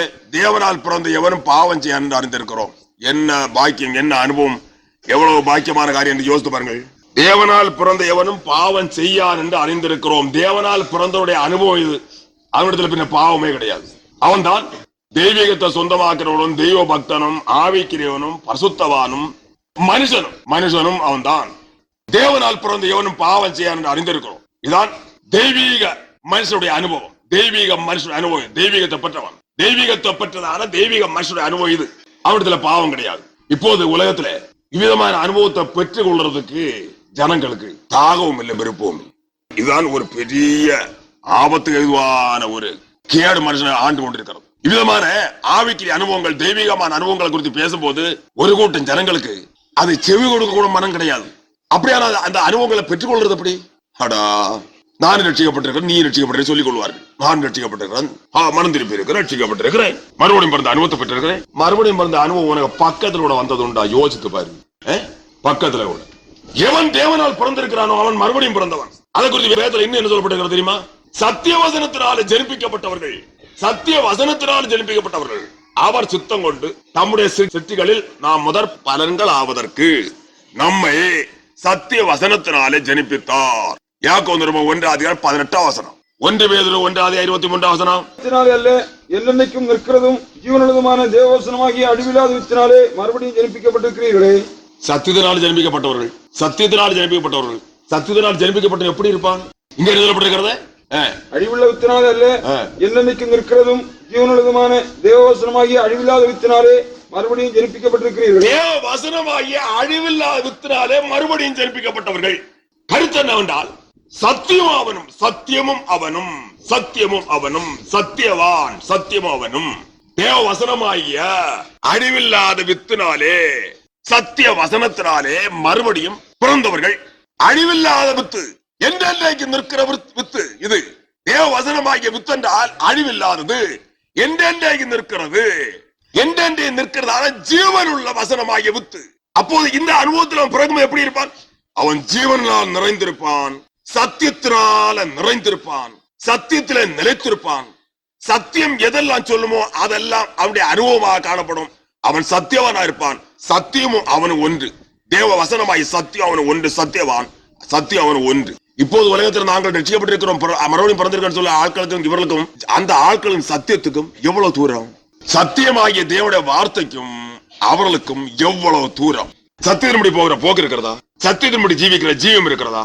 சத்தியம் சொல்லுகிறத அனுபவம் எந்த அனுபவம் அவருடைய ஜீவத்துல பார்க்க முடியுமா? கிரியிலே அவர் ஜீவத்துல பார்க்க முடியுமா? இவர்களுக்கும் இந்த வேத வசனமாகிய தேவனுடைய வார்த்தையா சத்தியத்தின் எவ்வளவு தூரம் என்று கவனிக்கும் போது நன்றாய் தெரியும் அவர்கள் என்ன அனுபவத்தை அடைந்திருக்கிறார்கள் என்று. அவர்கள் என்ன அனுபவத்தை அடைந்திருக்கிறார்கள் என்று நன்றாய் தெரியும் பார்க்கும் போது. அதல்ல அனுபவம். என்ன சொல்லப்பட்டிருக்கிறது? தேவனால் பிறந்த எவனும் பாவம் இடத்துல கிடையாது. பொய், களவு, திருட்டு, உபச்சாரம், வேஜித்தனம், குட்டி, வெறி, அடிபுடி, அக்கிரமம், துஷ்டத்தனம், கொலைபாதகம் இதெல்லாம் தான் பாவம். துஷ்டத்தனம், கொலைபாதகம், சத்தியத்துக்கு மாறான ஜீவியம். பாவம் என்றால் என்ன அது கூட தெரியாது. இன்னைக்கு ஒரு கூட்டம் ரட்சிக்கப்பட்டிருக்கிற சொல்ல ஜனங்களுக்கு பாவம் என்ற என்ன தெரியாது. பாவம் என்ற என்ன அவரை இன்னும் கண்டுபிடிக்கவில்லை. அப்போது என்ன காரணம்? பாவத்துல முங்கி கிடக்கிறார்கள் என்பது அவருடைய அனுபவம். ரட்சிக்கப்பட்டிருக்கிற சொல்ல ஜனங்களை கவனிக்கும் போது பாவம் என்ற என்ன அவர்களுக்கு தெரியாது. பாவத்தை பாவம் அவர்கள் சொல்லுறதே கிடையாது. அவர்களுக்கு ஜீவியத்திலே பாவம் இருக்கிறது. அதே சமயத்தில் அந்த பாவம் என்று அவன் சொல்லுகிறது இல்லை, சொல்லுகிறது கிடையாது. அது சொல்லுகிறார்களாம். என்னிடத்துல ஒருவன் சொன்னது கிடையாது, நான் கேள்விப்பட்டிருக்கிறேன். என்னிடத்துல சொல்லுறதான நான் கொஞ்சம் கிருவியினால ஆண்டோட கிருவியினால கொஞ்சம் சொல்லிக் கொடுக்க பார்த்தேன். என்னிடத்துல சொன்னது கிடையாது. சொல்லுகிறார்களாம் பலவீனம் என்று. அதாவது சாவுக்கு பயங்கரமான பாவத்தை செய்து கொண்டு அவரை சொல்லுறா இதெல்லாம் பலவீனம் என்று. இதெல்லாம் பலவீனம். பாவம் என்றால் என்ன என்று அவளுக்கு தெரியாது. காரணம் தெரியுமா? அவ்வளவு தூரம் சாத்தான் அவளை வஞ்சித்து கெடுத்து போட்டார். பாவத்துக்குள்ளே அமிழ்ந்து போனார்கள், முங்கி போனார்கள். தண்ணிக்குள்ள அமிழ்ந்து இருக்கிற ஒரு மனுஷனை கவனித்து பாருங்கள். ரொம்ப உனக்கு கணவன் ரொம்ப தாக்குச்சான்னு கேட்டா என்ன சொல்லுவாங்க? தண்ணிக்குள்ள முங்கி இருக்கிறவனுக்கு, தண்ணிக்குள்ள முங்கி இருக்கிற ஒரு மனுஷனை கவனித்து பாருங்க. கழுது நொந்துதா, தலை நொந்துதா? தண்ணிக்குள்ள எவ்வளவு முங்கி இருந்தாயே, தண்ணி உன்னை சரியா தாக்கி உனக்கு ரொம்ப கஷ்டத்தை உண்டாக்குறான்னு கேட்டா அவன் சொல்லுவான் எனக்கு ஒரு கஷ்டமும் இல்லையே. அதே மாதிரி 10 குடம் தண்ணி அவன் தலையில வச்சு கொடுத்து பாருங்கள், நோகுதுன்னு சொல்லுவான் கழுத்து. ஒரு 10 குடம் தண்ணியை அவன் தலையில வைத்து கொடுத்தா சொல்லுவான் கழுத்து நோகுது உடனே தரையில போட போறேன்னு சொல்லுவான். அது எத்தனை குடம், எத்தனை ஆயிரக்கணக்கான அவனுக்கு தலைக்கு மேல காணப்பட்டது. அது காரணம் என்ன? ஏன் அவனுக்கு அந்த பாறை அவனை தாக்கவில்லை? எப்பக்கத்தில் நெருக்காததுனால. அங்கிருந்து இங்க நெருக்கம், இங்க இருந்து இங்க நெருக்கம். அப்போது அங்க அசையாது. இங்க இருந்து இங்க நெருக்கம், அங்க இருந்து இங்க நெருக்கம். தண்ணி அவனை நெருக்குகிறது. இந்த பக்கமும் இந்த பக்கமும் இந்த பக்கமும் இந்த பக்கமும் இந்த பக்கமும் இந்த பக்கமும் அங்க இருந்து அங்கோட்டு நெருக்கிறது. அதனால அவன் சும்மா இருந்தானே அவனை தூக்க ஆரம்பிக்கும். அங்க தாழ இருந்து மேல் நோக்கி நெருக்குகிறது, மேல இருந்து அவனை தாழோட்டு நெருக்கிறது. இந்த பக்கமும் இந்த பக்கம் அந்த பக்கம் எல்லாம் எப்பக்கம் நெருக்கம். அதனால அவனுக்கு எவ்வளவோ பயங்கரமான கன அவனை தாக்குறது. அதே மாதிரி அவனுக்கு அறிய முடிகிறது இல்லை. எப்பக்கம் நெருக்கம். ஜலத்துக்குள்ளே இருக்கிறான். வெள்ளத்துக்குள்ளே. வெள்ளம் என்றால் பெருக்க என்பது அர்த்தம். மலையாளத்துல வெள்ளம் என்றால் தண்ணி, தமிழ்ல வெள்ளம் என்றால் பெருக்க என்பது அவனுடைய கருத்து. பெருக்கம். அவன் பெரிய பெருக்கத்துக்குள்ள இருக்கிறான். ஆகினால் அவனுக்கு அதை பற்றி ஒன்று அறிய முடிகிறது. இதே மாதிரி பரிசுத்தம் என்றால் என்னன்னு தெரியாத ஒரு கூட்டம் ஜனங்கள் உலகத்தில் இருக்கிறார்கள். ரட்சிக்கப்பட்டவர் சொல்லுகிறவர்கள். அவன் யதார்த்தமான ஒரு ஆவிக்கிறவனா? பாவம் என்றால் என்ன என்று அவன் அறிந்து பாவத்தை குறித்தான அருவருப்போடு, அவன் வெறுப்போடு, அவன் அருவருத்து அதை குறித்து அவன் என்ன கூட முடியாத நிலைமையோடு காணப்படுவான். பாவம் என்றால் என்னன்னு தெரியாமல் இவ்விதமாக காணப்படுகிறார்கள் உலகத்துல. காரணம் அவ்வளவு தூரம் அவர்கள் பாவத்தினால அவர்கள் முங்கி போனார்கள். பரிசுத்தத்துக்கும் அசுத்தத்துள்ள வேற்றுமை கூட தெரியாது ஒரு கூட்ட ஜனங்கள் என்று கர்த்தர் வேதத்தில் சொல்லி இருக்கிறார். பரிசுத்தத்துக்கும் அசுத்தத்துள்ள வேற்றுமை தெரியாம போனது. வஞ்சிக்கப்பட்டார்கள், கெட்டார்கள். அடுத்த காரியம் என்ன தெரியுமா? அந்தகாரம். பாவமும் பாவத்துடைய அந்தகாரமும் பயங்கரமான இருள் அதற்குள்ள அமிழ்ந்து போனார்கள். அமிதமான நிலைமையோடு காணப்பட்டிருக்கிறதுனால அவர்களுக்கு ஒன்று தெரிகிறது இல்லை. அதே நேரத்துல பாவம் என்றா என்ன? பொய், களவு, திருட்டு, விபச்சாரம், வேழ்த்தனம், குடி, வெறி, அடிபடி, அக்கிரமம், பேவணக்கம், மந்திரம் செய்கிறது, சுத்திரம் செய்கிறது, நாள் பாக்குறது, குறி பாக்குறது, யோசியம் பாக்குறது, இதெல்லாம் பாவம் என்று கர்த்தர் வேதத்தில் சொல்லி இருக்கிறார். களியாட்டு, சினிமா டிராமா பாக்குறது, இதெல்லாம் களியாட்டு சொல்றது. அப்போது சில ஆட்கள் சொல்றது அப்படியானா அதுல மனுஷன் கையும் காலையும் வளைக்கிறது தானே, அதுல என்ன பாவம் இருக்கிறது? மனுஷனை கையும் காலையும் வளைச்சு கட்டி போட்டு வயறு படைக்கல கர்த்தர் மனுஷனை சிரிச்சது. மனுஷனை அலங்கோலப்படுத்துறது இல்லை. காலை தூக்கி கழுத்துல போட்டு, கையை தூக்கி அங்க எங்கேயாவது போட்டு, அங்க என்னெல்லாமோ வயறு படைக்கிறது வண்டி தன்னை போட்டு அலங்கோலப்படுத்தி அருவருப்பாக்கி என்னெல்லாமோ செய்து பணம் வாங்குறது. அதனால என்ன இருக்கிறதுன்னு கேட்பார்கள். இவ்விதமாக மனுஷனை போட்டு அருவருப்பாக்கி அலங்கோலப்படுத்தி அவனை போட்டு கொற்றூராக்கி அவனை ஒரு ஜந்துவ போல போட்டு சரியாக்கும்படியாக மனுஷனை சுற்றுது தேவன். மனுஷனுக்கு விரோதமா செய்கிற அத்தனையும் பாவம். வாங்கினா கொடுக்காம இருக்கிறது, வஞ்சிக்கிறது, இவ்விதமாக இதெல்லாம் பாவம். இன்னும் இதை தொடர்ந்து அநேக பாவங்கள் இருக்கிறது. இன்னும் இவ்விதமாக இந்த பாவங்களை குறித்து பாவம் என்றால் என்ன என்று அறியாதிருக்கிறார்கள். கண்கள் இச்சை பாவம், மாமிச இச்சை பாவம், பெருமை பாவம், இவ்விதமாக ஏராளமான பாவங்கள் மனுஷன் ஆண்டு கொண்டிருந்தோம். மனுஷன் என்ன செய்யறான்? இது பாவம் என்று அறியாதிருக்கிறான். தேவனால் பிறந்த எவனும் பாவம் செய்யான், தேவனால் பிறந்த எவனும் பாவம் செய்யான் என்று அறிந்திருக்கிறோம். தேவனால் எவன் பிறந்திருக்கிறானோ அவன் தான் ஆவிக்குரியவன், அவன் தான் தெய்வீக மனுஷன், அவன் தான் யதார்த்தமான கிறிஸ்தவன். கிறிஸ்துவன் அவன் தான். கிறிஸ்துவன் என்றால் யாரு? கிறிஸ்தவன் என்றால் யாரு? கிறிஸ்து ரட்சகரும் தேவனும். கிறிஸ்து ரட்சகரும் தேவனும். கிறிஸ்துவுக்கு அநேக நாமங்கள் உண்டு. அதுல அவருடைய கிரியை குறித்து 2 நாமம். என்ன? கிறிஸ்து ரட்சகரும் தேவனும். அதாவது ரட்சகர் என்றால் பிசாசியமான பாவத்திலிருந்து விடுவிக்கிறவர், தெய்வீகமான அவனுக்கு கொடுக்கிறவர் என்பது. பிசாசியமான பாவத்திலிருந்து மனுமக்களை ரட்சிக்கிறவர், விடுவிக்கிறவர் ரட்சகர். ரட்சித்து என்ன செய்கிறார்? தெய்வீகத்தை அவனுக்கு உழைக்கிறார், தெய்வீகத்தை அளிக்கிறார், தெய்வீகத்தினால் அவனை நிறைக்கிறார். இதுதான் அனுபவம், கிறிஸ்துவ அனுபவம் சொல்றது. பிசாசியமான பாவத்திலிருந்து விடுவிக்கப்பட்டவனும் தெய்வீகத்தினால் நிறைக்கப்பட்டவன் தான் கிறிஸ்தவன். சும்மா பத்திரத்திலாவது டாப்பரையாவது கிறிஸ்தவன் எழுதி வைக்கிறதுனால அல்ல, அனுபவத்தை பெற்றுக் கொள்வது. இனி அடுத்தபடி என்ன? தெய்வீகத்தை அடைந்தவன், தேவனால் பிறந்தவன் என்றால் தெய்வீகத்தை அடைந்தவன். தெய்வீகத்தை அடைந்து கொண்ட ஒரு மனுஷன் அவன் தான் விசுவாசி, அவன் தான் ஆவிக்குரியவன், அவன் தான் பரிசுத்தவான். அவனுக்கு என்ன சொல்கிறது வசனம்? தேவனால் பிறந்த எவனும் பாவம் செய்யான் என்று அறிந்திருக்கிறோம். 3 அதிகாரம் 6 வசனத்தில் சொல்லப்பட்டிருக்கிறது. 1 யோவான் 3 அதிகாரம் 6 வசனம். 1 யோவான் 3 அதிகாரம் 6 வசனத்தில் வாசிக்கும் போது, எவனும் பாவம் செய்யறதில்லை, பாவம் செய்கிற எவனும் அவரை காணவும் இல்லை, அவரை அறியவும் இல்லை. பாவம் செய்கிற எவனும் தேவனை காணவும் இல்லை, அறியவும் இல்லை. தேவனை பற்றி அவனுக்கு ஒன்று தெரியாது. பாஸ்டர்மாரெல்லாம் இருக்கலாம், பாஸ்டர்மாரா இருக்கலாம், பிரசங்கியா இருக்கலாம், சன்னியாசியா இருக்கலாம், வேஷம் வைக்கலாம், வேஷத்தை கட்டி கொள்ளலாம், நடந்து கொள்ளலாம். அதனால அல்ல, அவரில் நிலைத்திருக்கிற எவனும் பாவம் செய்கிறதில்லை, பாவம் செய்கிற எவனும் அவரை காணவும் இல்லை, அவரை அறியவும் இல்லை. எவனுக்குள்ள பாவம் உண்டோ அவனுக்கு தேவனை பற்றி ஒன்றும் தெரியாது. தேவன்ல நிலைத்திருக்கிறானா அவன் தான் தெய்வீக மனுஷன். அவன் தேவன் நிலைத்திருக்கிற எவனும் பாவம் செய்கிறதில்லை, பாவம் இடத்துல கிடையாது, இல்லை. பாவம் செய்கிற எவனும் அவரை காணவும் இல்லை, அவரை அறியவும் இல்லை. எவனத்துல பாவம் இருக்கிறதோ அவனுக்கு தேவனை பற்றி ஒன்று தெரியாது, அவரை காணவும் முடியாது, அவரை கண்டவனும் இல்லை, அறிந்தவனும் இல்லை. அவரை பற்றி தேவனை பற்றி ஒன்று தெரியாது. தேவனால் பிறந்த எவனும் பாவம் செய்யாது என்று அறிந்திருக்கிறோம். அவனிடத்துல பாவமே கிடையாது. ஏன்? அவன் தேவனால பிறந்தவன். அவன் ரத்தத்தினாலாவது மாமிச சித்தத்தினாலாவது புருஷனுடைய சித்தத்தினாலாவது பிறவாமல் தேவனால் பிறந்தவன் என்று வசனம் சொல்லுகிறது. அப்போது பாவத்தில் பிறந்திருக்கிற அனுபவம் என்ன? ரத்தத்தினால பிறந்தவன், மாமிச சித்தத்தினால பிறந்தவன், புருஷனுடைய சித்தத்தினால பிறந்தவன். பாவத்தில் பிறக்கிற அனுபவம் இது. ரத்தம், மாமிச சித்தம், புருஷனுடைய சித்தம். ரத்தத்தினால் பிறந்திருக்கிறான். பாவத்தில் பிறந்தவுடைய அனுபவம், ரத்தத்தினால பிறந்த அனுபவம், மாமிச சித்தத்தினால் பிறந்த அனுபவம், புருஷனுடைய சித்தத்தினால பிறந்த அனுபவம், பாவத்தில் பிறந்திருக்கிற அனுபவம் இது. அதே சமயத்துல தேவனால் பிறந்தவன் எப்படி பிறந்திருக்கிறான்? ரத்தத்தினால் அல்ல, மாமிச சித்தத்தினால் அல்ல, புருஷனுடைய சித்தத்தினால் அல்ல, தேவனால் பிறந்தவன். தேவனால் பிறந்தவன் அவனுக்குள்ள பாவமே கிடையாது. அடுத்தபடி என்ன சொல்லப்பட்டிருக்கிறது? தேவனால் பிறந்த எவனும் பாவம் செய்ய என்று அறிந்திருக்கிறோம். தேவனால் பிறந்தவன் தன்னை காக்கிறான், பொல்லாங்கன் அவனை தொடான். உலகத்துல பாவம் இருக்கிறது, பாவத்தை நடப்பிக்கிற சாத்தான் இருக்கிறான். பொல்லாங்கன்னா சாத்தான், பிசாசு. உலகத்துல இந்த சாத்தா இருந்து கொண்டே இருக்கிறான். இது சாத்தாவுடைய கிரியாய பாவங்கள் உலகத்துல யாரால இருந்து கொண்டுதான் இருக்கிறது. இவரிடத்துல பாவம் இல்லை. தேவனால் பிறந்த இவரிடத்துல பாவம் கிடையாது. உலகத்துல பாவம் இருக்கிறது. பாவம் என்றால் யாருடையது? சாத்தாவுடையது. சாத்தாவுடைய பாக, சாத்தாவுடைய கிரியை, சாத்தான் செய்கிற செய்கை பாவ செய்கை, அது உலகத்துல நடந்து கொண்டிருக்கிறது. அதே சமயத்துல இவனும் தேவனால் பிறந்தவனுடைய அனுபவம் என்ன? அவன் தன்னை காக்கிறான், பொல்லாங்கன் அவன் தொட முடியாது. இந்த பொல்லாங்கனுக்கு எப்படி அவனை தொட விரும்புவான்? தந்திரமாக தொடர்பான். தந்திரம் தான், தந்திரத்தினால் தான் ஆதாம் ஏவாளை அவன் ஏமாற்றினான். பரிசுத்தமாக சிருஷ்டிக்கப்பட்ட ஆதி மனுஷனாகிய ஆதாமையும் ஆதி மனுஷியாகிய ஏவாளை எப்படி ஏமாற்றினான் சாத்தான்? தந்திரத்தினாலே. இந்த தந்திரம் தேவனால் பிறந்த மனுஷத்துல என்ன செய்ய முடியாது? பலிக்காது. சாத்தோட தந்திரம் பலிக்காது. அதான் என்ன சொல்லப்பட்டிருக்கிறது? தேவனால் பிறந்த எவனும் பாவம் செய்யான் என்று அறிந்திருக்கிறோம். தேவனால் பிறந்தவன் தன்னை காக்கிறான், பொல்லாங்க அவனை தொட முடியாது, பக்கத்துல போக முடியாது. 2 கொரிந்தியர் 2:11 கர்த்தர் தாசமாகிய பவுல் என்ன சொல்லி இருக்கிறார் சாத்தானை குறித்து? சாத்தானாலே நான் மோசம் போகாதபடிக்கு அப்படி செய்தேன். அவனுடைய தந்திரங்கள் நமக்கு தெரியாதவைகள் அல்லவே. அவனுடைய தந்திரங்கள் நமக்கு தெரியாதவைகள் அல்லவே.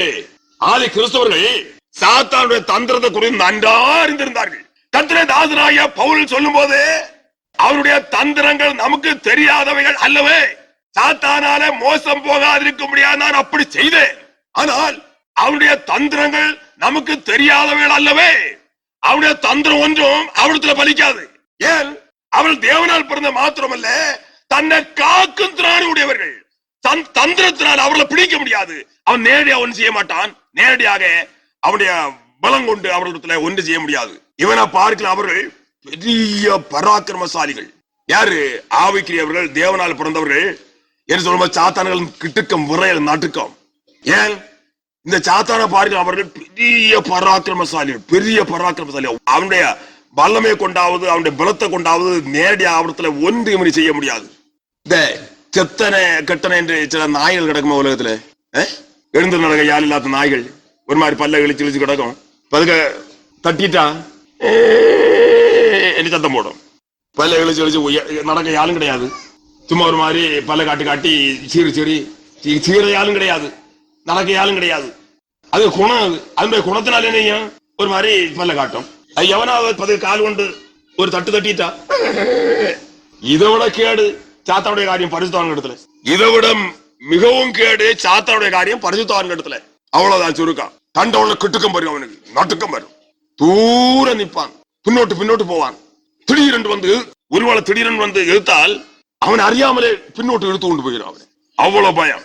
பின்னோட்டு போவான். தந்திரமா ஏதாவது செய்ய முடியுமா என்று பார்ப்பான். தந்திரம் தான் நேரடியாக ஒன்று செய்ய முடியும். அவ்வளவு தூரம் தேவனுடைய ஜனங்கள் மகா பராக்கிரமத்தினால நிறைந்த அனுபவத்தோடு காணப்பட்டு கொண்டே இருக்கிறார்கள்.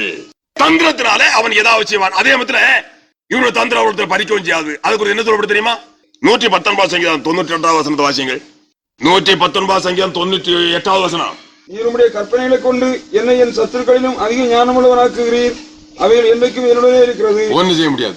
இவனுடைய தந்திரம், இவனுடைய அந்த இது ஒன்று அங்க பலிக்காது. காரணம், தேவனுடைய ஜனங்கள் பெரிய ஞானவான்களா இருக்கிறார்கள். சத்துருக்களை பார்க்க அதிக ஞானவான்கள். தேவன் அவருடைய கற்பனையை கொண்டு அவருடைய ஜனங்களை அவருடைய சத்துருக்களை பார்க்க அதிக ஞானவான்கள் ஆக்கி வைத்திருக்கிறார். அவர்கள் என்றைக்கு அவர்களோடு இருக்கிறது. அந்த ஞானம், அந்த விவேகம், அந்த தெய்வீக ஞானமாகிய அந்த வாக்கியமான அனுபவங்கள் எப்போதும் அவரிடத்திலேயே இருந்து கொண்டிருக்கிறது. தேவன் அவருடைய ஜனங்களை அவருடைய கற்பனைகளை கொண்டு சகல சத்துருக்களை பார்க்கும் அதிக ஞானவான்களாக்கி வைத்திருக்கிறார். தந்திரம் பலிக்குமா? தந்திரம், அவனுடைய தந்திரம் அங்கேயே அவன் அங்கே ஒரு மைலுக்கு அப்பால் இருந்து கொண்டு தந்திரத்தை அவன் கணக்காக்கும் போது இங்க இவனுக்கு தெரியும் அவன் தந்திரம் கணக்காக்குறான். சாத்தான் தந்திரம் கணக்காக்க ஆரம்பிச்சிருக்கிறான் இவனுக்கு தெரியும். காரணம், அவ்வளவு தூரம் விசேஷித்த ஞானம், தேவ ஞானம். அவ்வளவு தூரம் விசேஷித்த தேவ ஞானத்தினாலே தமிழ் ஜனங்களை அவர் நிரப்பி இருக்கிறார். சகல சத்துருக்களை பார்க்கிலும் அதிக ஞானவான்களாக தேவனுடைய ஜனங்கள் காணப்பட்டு கொண்டிருக்கிறார்கள். தெய்வீக ஞானத்தினால் நிறைக்கப்பட்டவர்கள், நல்ல பரமஞானிகள். அவனுக்கு தந்திரம் பக்கத்துல கொண்டு போக முடியாது. பக்கத்துல கூட போக முடியாது அவனுடைய தந்திரம். ஆகினால என்ன சொல்லப்படுகிறது? தேவனால் பிறந்தவன் தன்னை காக்கிறான், பொல்லாங்கன் அவனை தொட முடியாது. பொல்லாங்கன் அவனை தொடான். ஏன்? தன்னை காக்கிறான். நல்ல பரம ஞானியா இருக்கிறான். தேவன் தம ஞானத்தினால் அவனை நிறைத்திருக்கிறான். நல்ல விசேஷமான ஞானத்தினால் நிறைக்கப்பட்டு அவன் எப்போதும் ஞானவான உலகத்துல காணப்பட்டு தெய்வீக பராக்கிரமத்தினால் நிறைக்கப்பட்டு தேவனுக்கு மகிமையான ஆனவனாக உலகத்துல வாழும் அனுபவத்தோடு தெய்வத்தோடு ஒன்றாக இருந்து கொண்டிருக்கிறான். இவ்விதமாக சாத்தானால எந்த விதமான சேதமும் தேவனுடைய ஜனங்களுக்கு உண்டாகிறதுக்கு இடமே கிடையாது. ஆதி கிறிஸ்துவ அனுபவம் தான். ஆதி கிறிஸ்துவ அனுபவத்தை எவன் அடைந்திருக்கிறானோ அவனே தெய்வீக மனுஷன், அவனே ஆவிக்குரியவன், அவனே பரிசுத்தவான், அவனே பரலோக ராஜ்யத்துக்கு அவகாசியா உலகத்துல காணப்படுகிறவன் மாத்திரம், மற்றபடி இல்லை. மற்றபடி ஒருவரும் ஏமாந்து போக வேண்டாம். ஏதோ உலகத்துல இன்றைக்கு உபதேசம் என்றால் என்ன, தெய்வீகம் என்றால் என்ன, தெய்வீக அனுபவத்தை பெறுகிறது அடைகிறது என்றால் எப்படி, தெய்வீக உபதேசம் என்றால் என்ன, இதை பற்றி தெரியாத சபைகள் இன்றைக்கு உலகத்தில் நிரம்பி இருக்கிறது. தெரியாத சபைகள் ஏன் தெரியுமா? அவர்களுக்கு வேற ஒன்றும் இல்லை. இயேசு கிறிஸ்துவின் வருகை குறித்தோ நியாயத்தீர்ப்பு குறித்தோ பரலோக பற்றி எந்த விதமான நம்பிக்கை அவர்களுக்கு கிடையாது. அவிசுவாசத்தினால் பிடிக்கப்பட்ட சாத்தால வஞ்சிக்கப்பட்டார்கள். வயரை நிரப்பணும், கிடந்து உறங்கணும், இவ்வளவுதான். ஆதிசபையில காணப்பட்ட ஊழியக்காரர்கள் பசி, பட்டினி, உபவாசம், கண்ணீர், தியாகம். அவர்களுக்கு வேற ஒன்றுக்கும் விருப்பமும் இல்லை, சமயமும் இல்லை. தங்களோட உத்தியோகம் என்ன, உத்தரவாதம் என்ன அறிந்து அவர்கள் என்ன செய்தார்கள்? முழங்கால நின்று கண்ணீர் வடித்தார்கள் தேவனை நோக்கி. தெய்வீக ரகசியங்களை அறிந்து கொள்ள முடியாது, தெய்வீக ரகசியங்களை அறிந்து கொள்ள முடியாது முழங்கால நின்று பசியோடு பட்டினியோடு கண்ணீர் வடித்தார்கள். பவுலுடைய அனுபவத்தை எல்லாம் வாசிக்கும் போது நமக்கே கண்ணீர் வரும். நான் பவுலுடைய அனுபவத்தை நான் நினைத்து கண்ணீர் வடித்திருக்கிறேன். பவுலுடைய அனுபவங்களை வேத புத்தகத்துல வாசிக்கும் போது நான் கண்ணீர் வடித்திருக்கேன். அறியாமல் எனக்கு கண்ணீர் வரும். பவுலுடைய அனுபவங்களை குறித்து நினைத்து நான் அழுதிருக்கிறேன். பவுலுடைய அனுபவத்தை குறித்து நினைத்து அழுதிருக்கிறேன். பவுலுடைய அந்த அனுபவங்களை குறித்து நான் படிக்கும் போது, வசனத்துல வாசிக்கும் போது அழுதிருக்கிறேன். ஒரு காலத்துல ஒரு பிரசங்கி என்னிடத்துல சொன்னான், நீங்க இனி பவுலை பற்றி ஒன்று நினைக்க கூடாது. அவ்வளவு அழுவன் நான். அந்த காலத்துல என்னோட கூட அவன் ஒழிஞ்சு கொண்டு இருந்த அந்த காலத்துல. பிறகு அவனோட நான் பிரிந்து விட்டேன். பிறகு அந்த பாஷை இடத்துல சொன்னதுதான், நீங்கள் இனி பவுலை பற்றி நினைக்க கூடாது. அவ்வளவு தூரம் அழுது இருக்கிறேன் நான். இன்றைக்கு அதுதான். தகப்பன் பவுல் என்னுடைய தகப்பன், எனக்கு ஒண்டி கூட பாடுபட்ட மனுஷன். ஆண்டவருக்கு பிறகு ஆண்டவர் நாமத்துல பவுல் எனக்கு ஒண்டி கூட பாடுபட்ட மனுஷன், என்னுடைய தகப்பன். இன்றைக்கும் பவுலை பற்றி நினைக்கும் போதும், பவுலுடைய அந்த அனுபவங்களை நான் படிக்கும் போதும், அந்த வேதத்தில் படிக்கும் போது இன்றைக்கு நான் கண்ணீர் விடுவேன். அவ்வளவு தூரம் பவுல் கண்ணீர் விட்டு புலம்பி அழுது புலம்பி அழுது புலம்பி அழுது புலம்பி. நிருபங்களை வாசிக்கும் போது 2 கொரிந்தியர் 2ஆம் அதிகாரத்துல கூட சொல்லப்பட்டிருக்கிறது பவுலுடைய கண்ணீரை குறித்து. 2 கொரிந்தியர் 2ஆம் அதிகாரம் 5-6 வசனத்துல நாம் வாசிக்கும் போது அதிக கண்ணீரோடு எழுதுகிறேன் என்று சொல்லுறாரு. இங்க நிருபம் எழுதும் போது கண்ணீர், பிரசங்கம் பண்ணும் போது கண்ணீர், முழங்கால் நிற்கும் போது எப்போதும் கண்ணீர் தான். ஜெபம் என்றால் எப்போதும் கண்ணீர் தான். 2 கொரிந்தியர் 2ஆம் அதிகாரம் 4ஆம் வசனம்.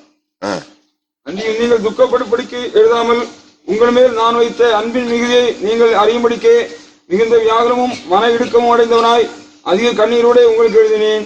ஒருவன் தவறுனான், ஒருவன் தேவசத்தை மீறினான். அடைந்திருக்க தெரியுமா பவுல்? என்ன அந்த வசனம்?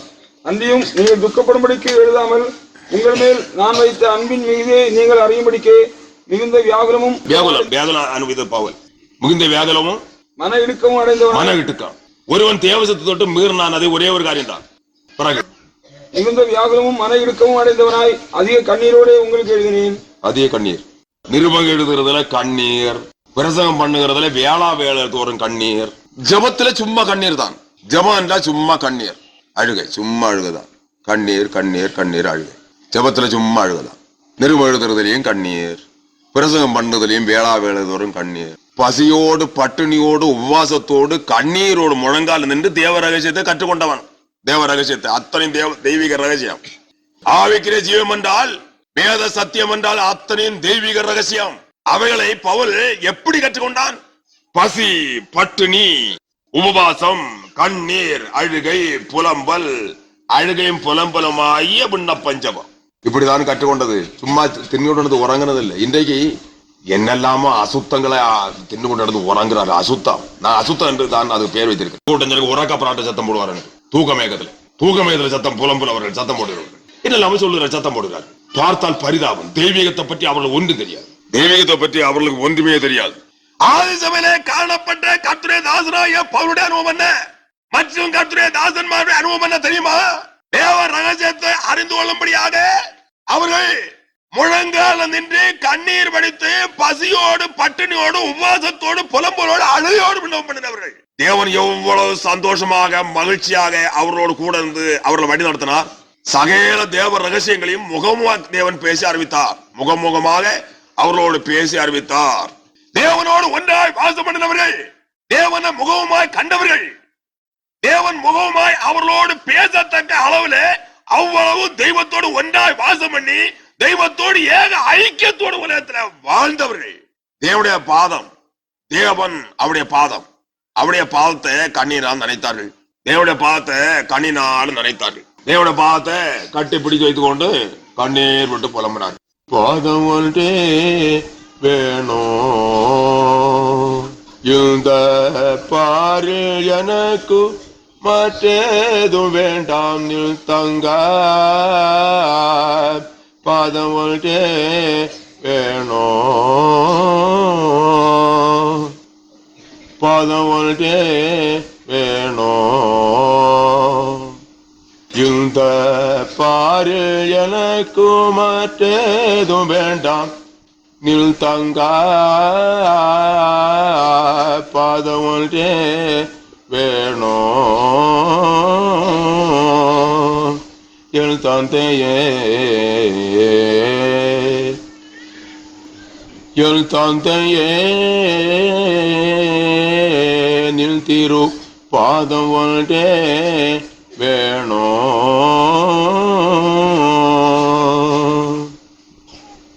சிறும்புயலினால் வாரேதி பொங்கிடா சிறும்புயலினால் வாரேதி பொங்கிட பாரில் நடந்த போர் நீர்மேல் நடந்த நில் தங்க பாரில் நடந்த போர் நீர்மேல் நடந்த நில் தங்க பாதம் ஒன்றே வேணும்.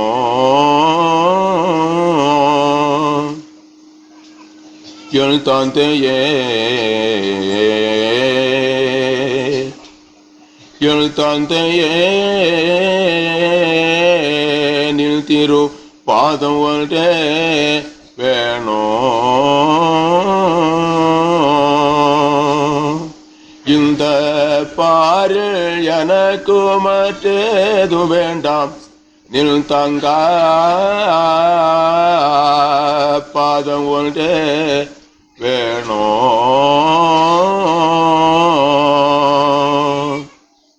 விசுங்கமிழ் கொண்ட வாசத்தையிலத்தை விசுங்கமிழ் கொண்ட வாசத்தையிலத்தை ஆசையுடன் மாறி பூசி பணிந்த நில் தங்க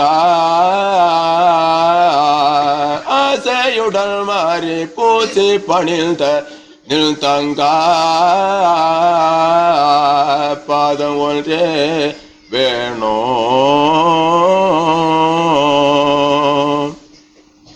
என் தந்தையே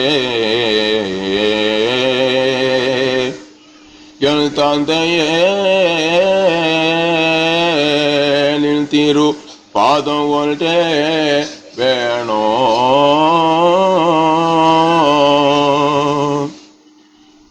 இந்த பாரில் எனக்கு மற்றேதும் வேண்டாம் நில் தங்க பாதம் ஒன்றே வேணும். போக்கிடமற்றையும் ஆக்கினையாவையோ போக்கிடமற்றையும் ஆக்கினையாவையும் நீக்கிடவே மரம் தூக்கி நடந்த நில் தங்க நீக்கிடவே மரம் தூக்கி நடந்த நில் தங்க பாதம் ஒன்றே வேணும். என் தந்தையே என் தந்தையே நில் திரு பாதம் ஒன்றே வேணும். இந்த பாரில் எனக்கு மற்றேதும் வேண்டாம் நில் தங்க பாதம் ஒன்றே வேணும்.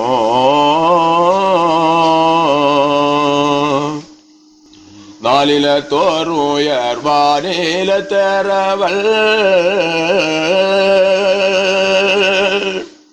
நானில தோறுயர் வானில தேரவல் ஆணி துளைத்திட தானே கொடுத்த நில் தங்க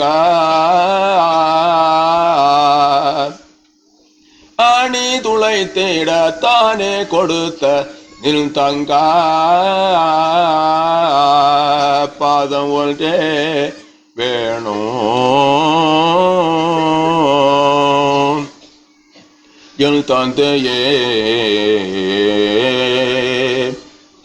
என் தந்தையே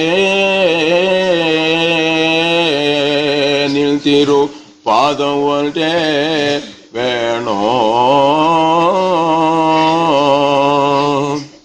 இந்த பாரில் எனக்கு மற்றேதும் வேண்டாம் நின் தங்க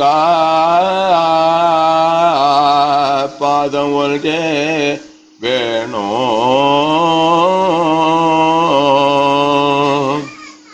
என் தந்தையே என் தந்தையே நின் திரு பாதம் ஒன்றே வேணும். மகிமை துதியான மகிமை. இயேசு கிறிஸ்துவின் பாதத்தை கட்டி பிடித்துக் கொண்டு தங்கள் கண்ணீரினால் அவருடைய பாதம் நனைத்து உள்ள வாழ்நாள் அவ்வளவும் அப்படியே காணப்பட்டார்கள். வேற ஒன்றை குறித்து அவர்களுக்கு எந்த வார சிந்தனையுமோ எண்ணமோ ஒன்றும் கிடையாது. புசிப்பை குறித்தோ சாப்பாடை குறித்தோ வேற எந்த விதமான எண்ணமும் அவர்களுக்கு கிடையாது. அத்தனை பேரும் தெய்வீக மனுஷர்களாக மாத்திரம் காணப்பட்டார்கள். தேவனால் பிறந்தவர்களாக தெய்வீக மனுஷர்களாக மாத்திரம் உலகத்தில் வாழ்ந்தார்கள். அவருடைய உபதேசத்தை கேட்டவர்களும் அந்த அனுபவத்தோடு காணப்பட்டார்கள். யார் அவருடைய உபதேசத்தை கேட்டு அதை ஏற்றுக்கொண்டு அதற்கு கீழ்ப்படி நடந்தார்கள் அவர்களும் அதே அனுபவத்தோடு உலகத்தில் வாழ்ந்தார்கள். மற்றவர்கள் அல்ல. மற்றவர்கள் ஒன்றை பெற்றுக் கொள்ள முடியாது. நிருபங்களை வாசிக்கும் போது கீழ்ப்படியாக காண்பித்தான் அத்தனை பேரும் அழிவே நாசத்தையும் அறிவித்தான். உபதேசத்தை புறக்கணித்தவன். நிருபங்கள் தெளிவா இருக்கிறது. அதே சமயத்துல சாட்சிகளாக காணப்பட்ட கர்த்தருடைய தாசன்மார் தேவனுக்கு மகிமையானவர்களாக தெய்வீக மனுஷர்களாக பாவ அற்றவர்களாக தெய்வீகத்தினால் நிறைக்கப்பட்ட அனுபவத்தோடு உலகத்தில் வாழ்ந்தார்கள், காணப்பட்டார்கள். அப்படி ஜீவத்தில பாவத்தை ஒருவரால் ஒரு காலத்திலும் காண முடியாது. காண முடிந்ததே இல்லை. ஜீவத்திலேயாவது கிரியையிலேயாவது செயலையாவது அனுபவத்திலேயாவது பாவம் என்றால் அவரிடத்துல காணவே முடியாது. தெய்வீகமான அனுபவத்துல மாத்திரம் அவர்கள் ஜீவித்து கடந்து போனார்கள். தெய்வீகமாகிய பரிசுத்தத்தினாலும் தெய்வீகமாகிய பரிசுத்தினால் நீதினால் நிறைக்கப்பட்டு தெய்வீகத்தினால நிரம்பி வடிகிற அனுபவத்தோடு உலகத்துல காணப்பட்டு வாழ்ந்து முன்னேறி கொண்டே இருந்தார்கள். அவர்களை பார்த்தால் தேவனுடைய பிள்ளைகள் தெய்வீக மனுஷர்கள் தேவனுடைய மனுஷர்கள் என்று சொல்லத்தக்க அளவுல மாத்திரம் அவர்கள் ஆவிக்கிறவர்களாக பரிசுத்தவான்களாக அவர்கள் ஜீவித்தார்கள், கிரீசித்தார்கள், கடந்து போய் கொண்டே இருந்தார்கள். அவருடைய உபதேசங்களையும் சாட்சியின் வாக்கியங்களும் கேட்ட அத்தனை பேரும் விதமான அனுபவத்தை அடைந்தார்கள். அத்தனை பேர் எத்தனை பேர் அவருடைய சாட்சியின் வாக்கியங்களையும் உபதேசங்களையும் கேட்டு அவைகளை ஏற்றுக்கொண்டு கீழ்ப்படிந்து உலகத்தில் வாழ்ந்தார்களோ அத்தனை பேரும் இதே அனுபவத்தோடு உலகத்தில் வாழ்ந்தார்கள், காணப்பட்டார்கள். கிறிஸ்துக்குள் நித்திரை அடைந்தார்கள். பரலோக ராஜ்யத்துக்கு ஏற்ற அனுபவத்தோடு கிறிஸ்து எப்போது வருவார் என்று எதிர்பார்த்து கொண்டே இருக்கிறார்கள். ஆதி கிறிஸ்தவ அனுபவம் இதன்பது அறிந்து கொள். அவள் எப்படி காணப்பட்டார்கள்? 119 சங்கீதம் 9 சொல்லப்பட்டிருக்கிறது. வாலிபன் தன் வழியை எதனால் சுத்தம் பண்ணுவான்? உமது வசனத்தின்படி தன்னை காத்துக் கொள்கிறதுனால் தானே. எப்படி காத்துக் கொண்டார்கள்? கர்த்தருடைய வசனம், பிரமாணம், சத்தியம் அவைகளை கொண்டு அவைகளிலே இருந்து அவைகளிலே நிலைத்திருந்து அவைகளினாலே உலகத்தில் தங்களை காத்துக் கொண்டார்கள். நான் முதலாவது சொன்னேன், என்ன ரட்சிக்கப்பட்ட மறுபடியும் பிறந்திருக்கிற சொல்கிறார்களே வேத சத்தியத்தின் அவர்களுக்கு எவ்வளவு தூரம் என்று. வாலிபன் தன் வழியை எதனால் சுத்தம் பண்ணுவான்? உமது வசனத்தின்படி தன்னை காத்துக் கொள்ளுகிறதுனால் தானே. தேவனால் பிறந்த எவனும் பாவம் செய்ய அறிந்திருக்கிறோம். தேவனால் பிறந்தவன் தன்னை காக்கிறான், பொல்லாங்கனவன் தொடான். இவரிடத்துல இருக்கிற அத்தனை தெரியுமா? வேத பிரமாணம், தேவனுடைய வார்த்தை, ஒழுங்கு நல்லொழுக்கம். ஒழுங்கீனமான ஒரு காரியத்தை உள்ள பார்க்க முடியாது. வசனத்துப்படி தன்னை காத்து கொள்கிற அனுபவம், ஒழுங்கு நல்லொழுக்கம், ஒழுங்கு நல்லொழுக்கம் எல்லாம் வேத பிரமாணம் தான். ஆதி சபையில காணப்பட்ட ஆவிக்கிறவர்களுக்கு தேவனால் கொடுக்கப்பட்டிருக்கிற வேத பிரமாணம் ஒழுங்கு நல்லொழுக்கம். நல்லொழுக்கத்துக்கு விரோதமான ஒன்று கிடையாது, ஒழுங்கு விரோதமான ஒன்று கிடையாது. ஒழுங்கு நல்லொழுக்கம் என்ன சொல்லப்பட்டிருக்கிறது? வாலிபன் தன் வழி எதனால் சுத்தம் பண்ணுவான்? உமது வசனத்தின்படி தன்னை காத்துக் கொள்கிறதுனால் தானே. 12 வசனத்துல சொல்லப்பட்டிருக்கிறது. 12 வசனத்துல நான் உமக்கு விரோதமாய் பாவம் செய்யாதபடிக்கு உமது வாக்கை என் இதயத்தில் வைத்து பாவம் வர முடியாது அவனத்துல.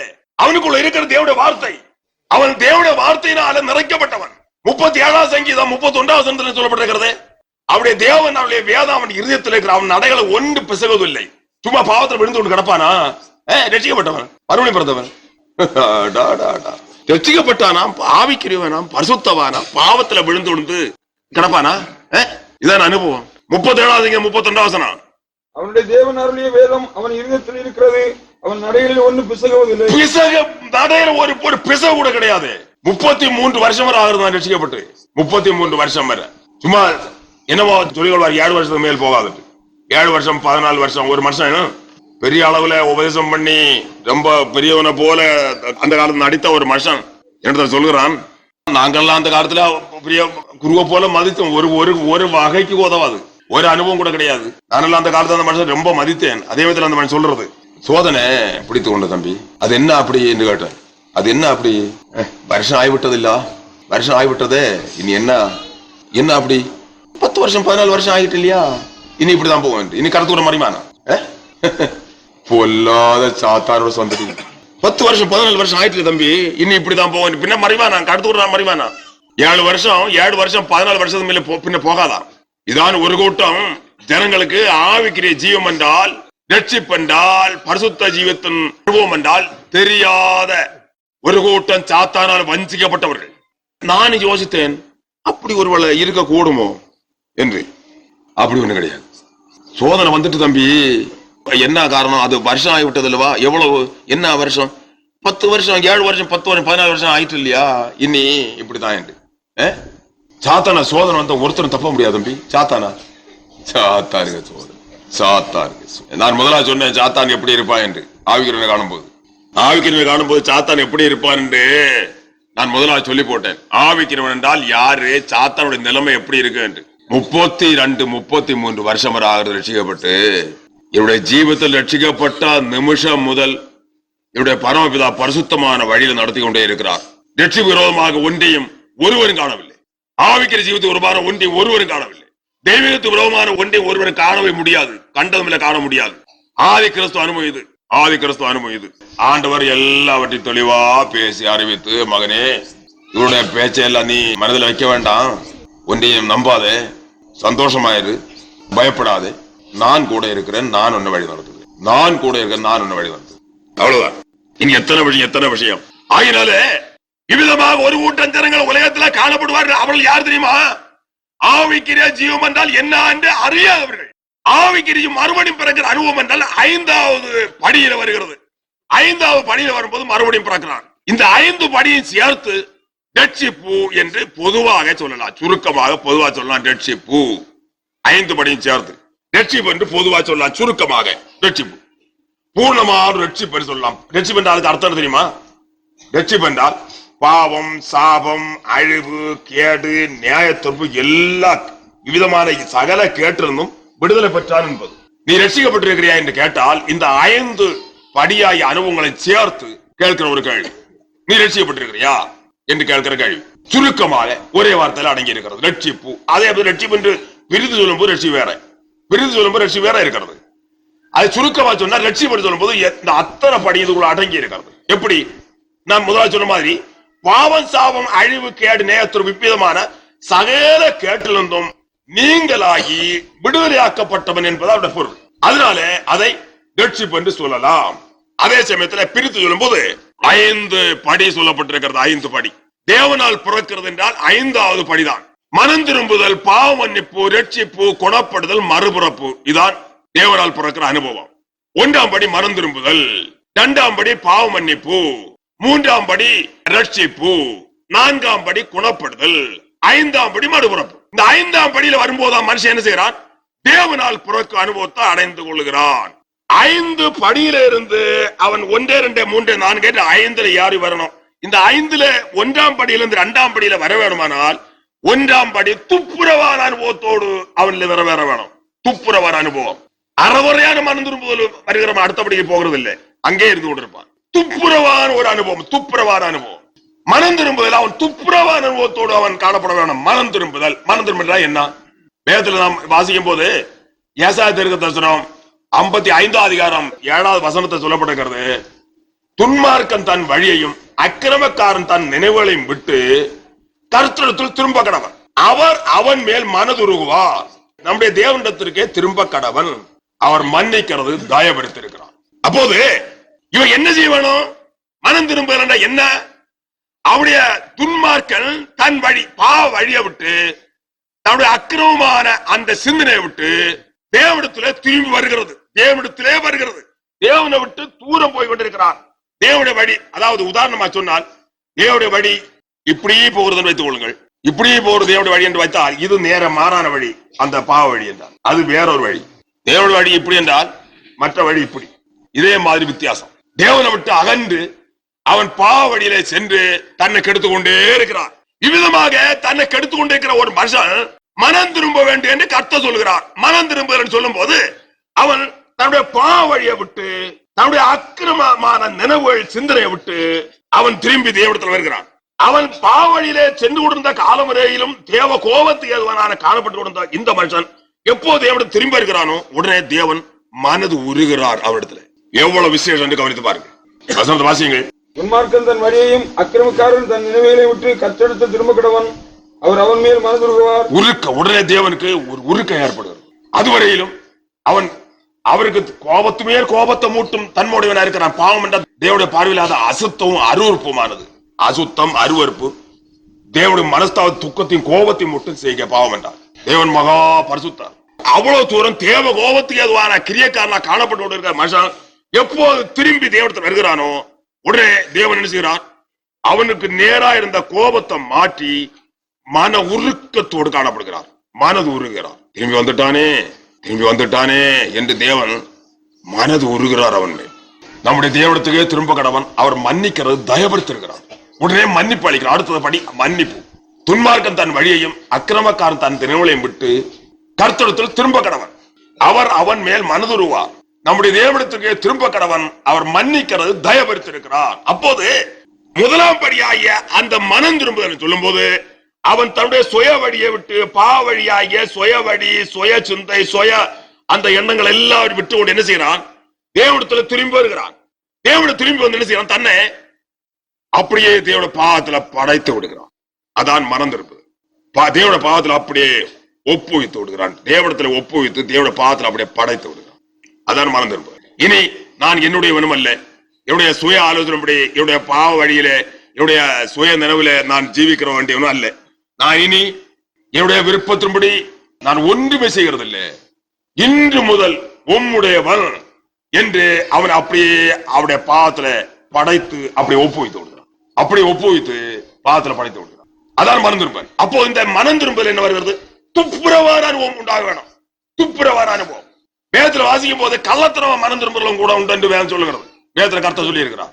யதார்த்தமான பூர்ணமான சத்தியமான ஒரு மனம் திரும்புதல் அவனுக்கு ஏற்படும் போது அந்த ஒன்றாம் படியில துப்புரவான அனுபவத்துல சரியான பூர்ணமான மனம் திரும்பல் வந்து விடுகிறார். அந்த பூர்ணமான துப்புரவான மனம் திரும்பல் வரும்போதுதான் அடுத்தபடிக்கு அவன் போக முடியும். மற்றபடி அடுத்தபடியில போக முடியாது.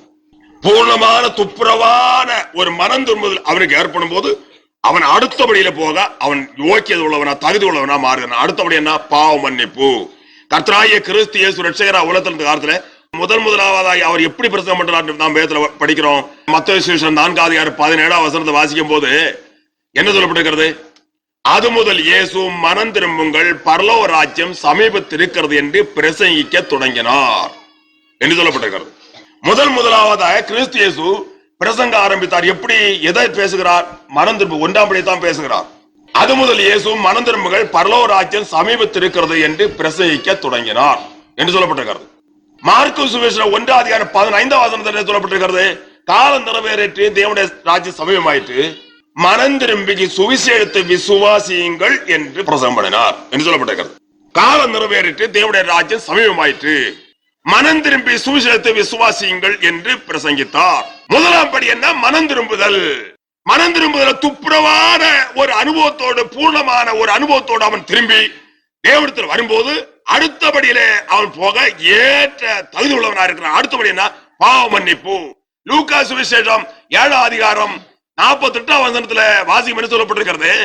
லூக்கா சுவிசேஷம் 7:48 பாவ மன்னிப்பு குறித்து அங்க சொல்லப்பட்டிருக்கிறது. அவளை நோக்கி உன் பாவங்கள் மன்னிக்கப்பட்டது என்றார். பாவ மன்னிப்பு என்றால் இரண்டாம் படி. லூக்கா சுவிசேஷம் 24:47 வாசிக்கும் போதும் அங்கே மனம் திரும்பல் பாவ மன்னிப்பு குறித்து அங்கே சொல்லப்பட்டிருக்கிறது. அந்நிய மனம் திரும்பலும் பாவ மன்னிப்பு எருசலேம் தொடங்கி சகல தேசத்தாருக்கும் அவருடைய நாமத்தினாலே பிரசங்கிக்கப்படவும் வேண்டியது. மனம் திரும்புதல் பாவ மன்னிப்பு. பாவ மன்னிப்பு என்றால் 2ஆம் படி. மனம் திரும்புதல பூர்ணமான அனுபவத்தில் வருகிற ஒரு மனுஷன் 2ஆம் படியாக அந்த பாவ மன்னிப்பின் படியில ஏறுகிறான். பூர்ணமான ஒரு மன்னிப்பை பெற்றுக் கொள்கிறான். பூர்ணமான பாவ மன்னிப்பு பெற்ற அனுபவம் என்ன? பூர்ணமான பாவ மன்னிப்பு பெற்றவனா பின்னும் உருட்டும் பெருட்டும் பொய்யும் வைத்து கொண்டு நடக்கிறது. 2ஆம் படிக்கு போக முடியுமா? மனம் திரும்புதல் வரும்போதே ஒரு சந்தோஷம் உண்டாகும். மனுஷன் ஒரு தெய்வீக சந்தோஷம் கிடைக்கும். மனம் திரும்புதல் வரும்போது தெய்வீக சந்தோஷம். அப்போது அவன் எண்ணுவான், இப்படி ஒரு சந்தோஷம் உண்டாரு. அவ்வளவு ஏன் அவ்வளவு தூரம் அவன் துக்கத்தினாலும் மன கிளேசினாலும் நடந்து கஷ்டப்பட்ட ஒரு மனுஷனுக்கு சந்தோஷம், ஒராவது சந்தோஷம் கிடைத்தவன் அவனுக்கு எண்ணம் வரும். என்ன சந்தோஷம், அளவிட முடியாத சந்தோஷம் எண்ணம் வரும். உடனே நினைக்கிறது இதுக்கப்புறம் இனி ஒண்ணு இல்லை, தெரியாது. மனம் திரும்புதல் பூர்ணமான அனுபவத்தில் வந்தோம்னா அடுத்தபடியில் வருகிறான் பாவ மன்னிப்பு. அத்தனை பாவங்களையும் மன்னிக்கிறான்.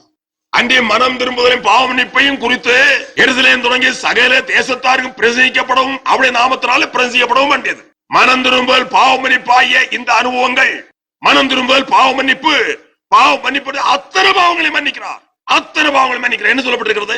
துன்மார்க்கன் தன் வழியை, அக்கிரமக்காரன் தன் நினைவுகளையும் விட்டு கர்த்தரிடத்தில் திரும்ப கடவன். அவர் அவன் மேல் மனதுருவார். நம்முடைய தேவனிடத்துக்கே திரும்ப கடவன். அவர் மன்னிக்கிறதுக்கு தயபெருத்திருக்கிறார். அத்தனை பாவங்களையும் மன்னிக்கிறார். அத்தனை பாவங்களையும் மன்னிக்கிறார். எப்படி மன்னிக்கிறார்? அவன் கேட்டுக்கொள்கிறதுனால.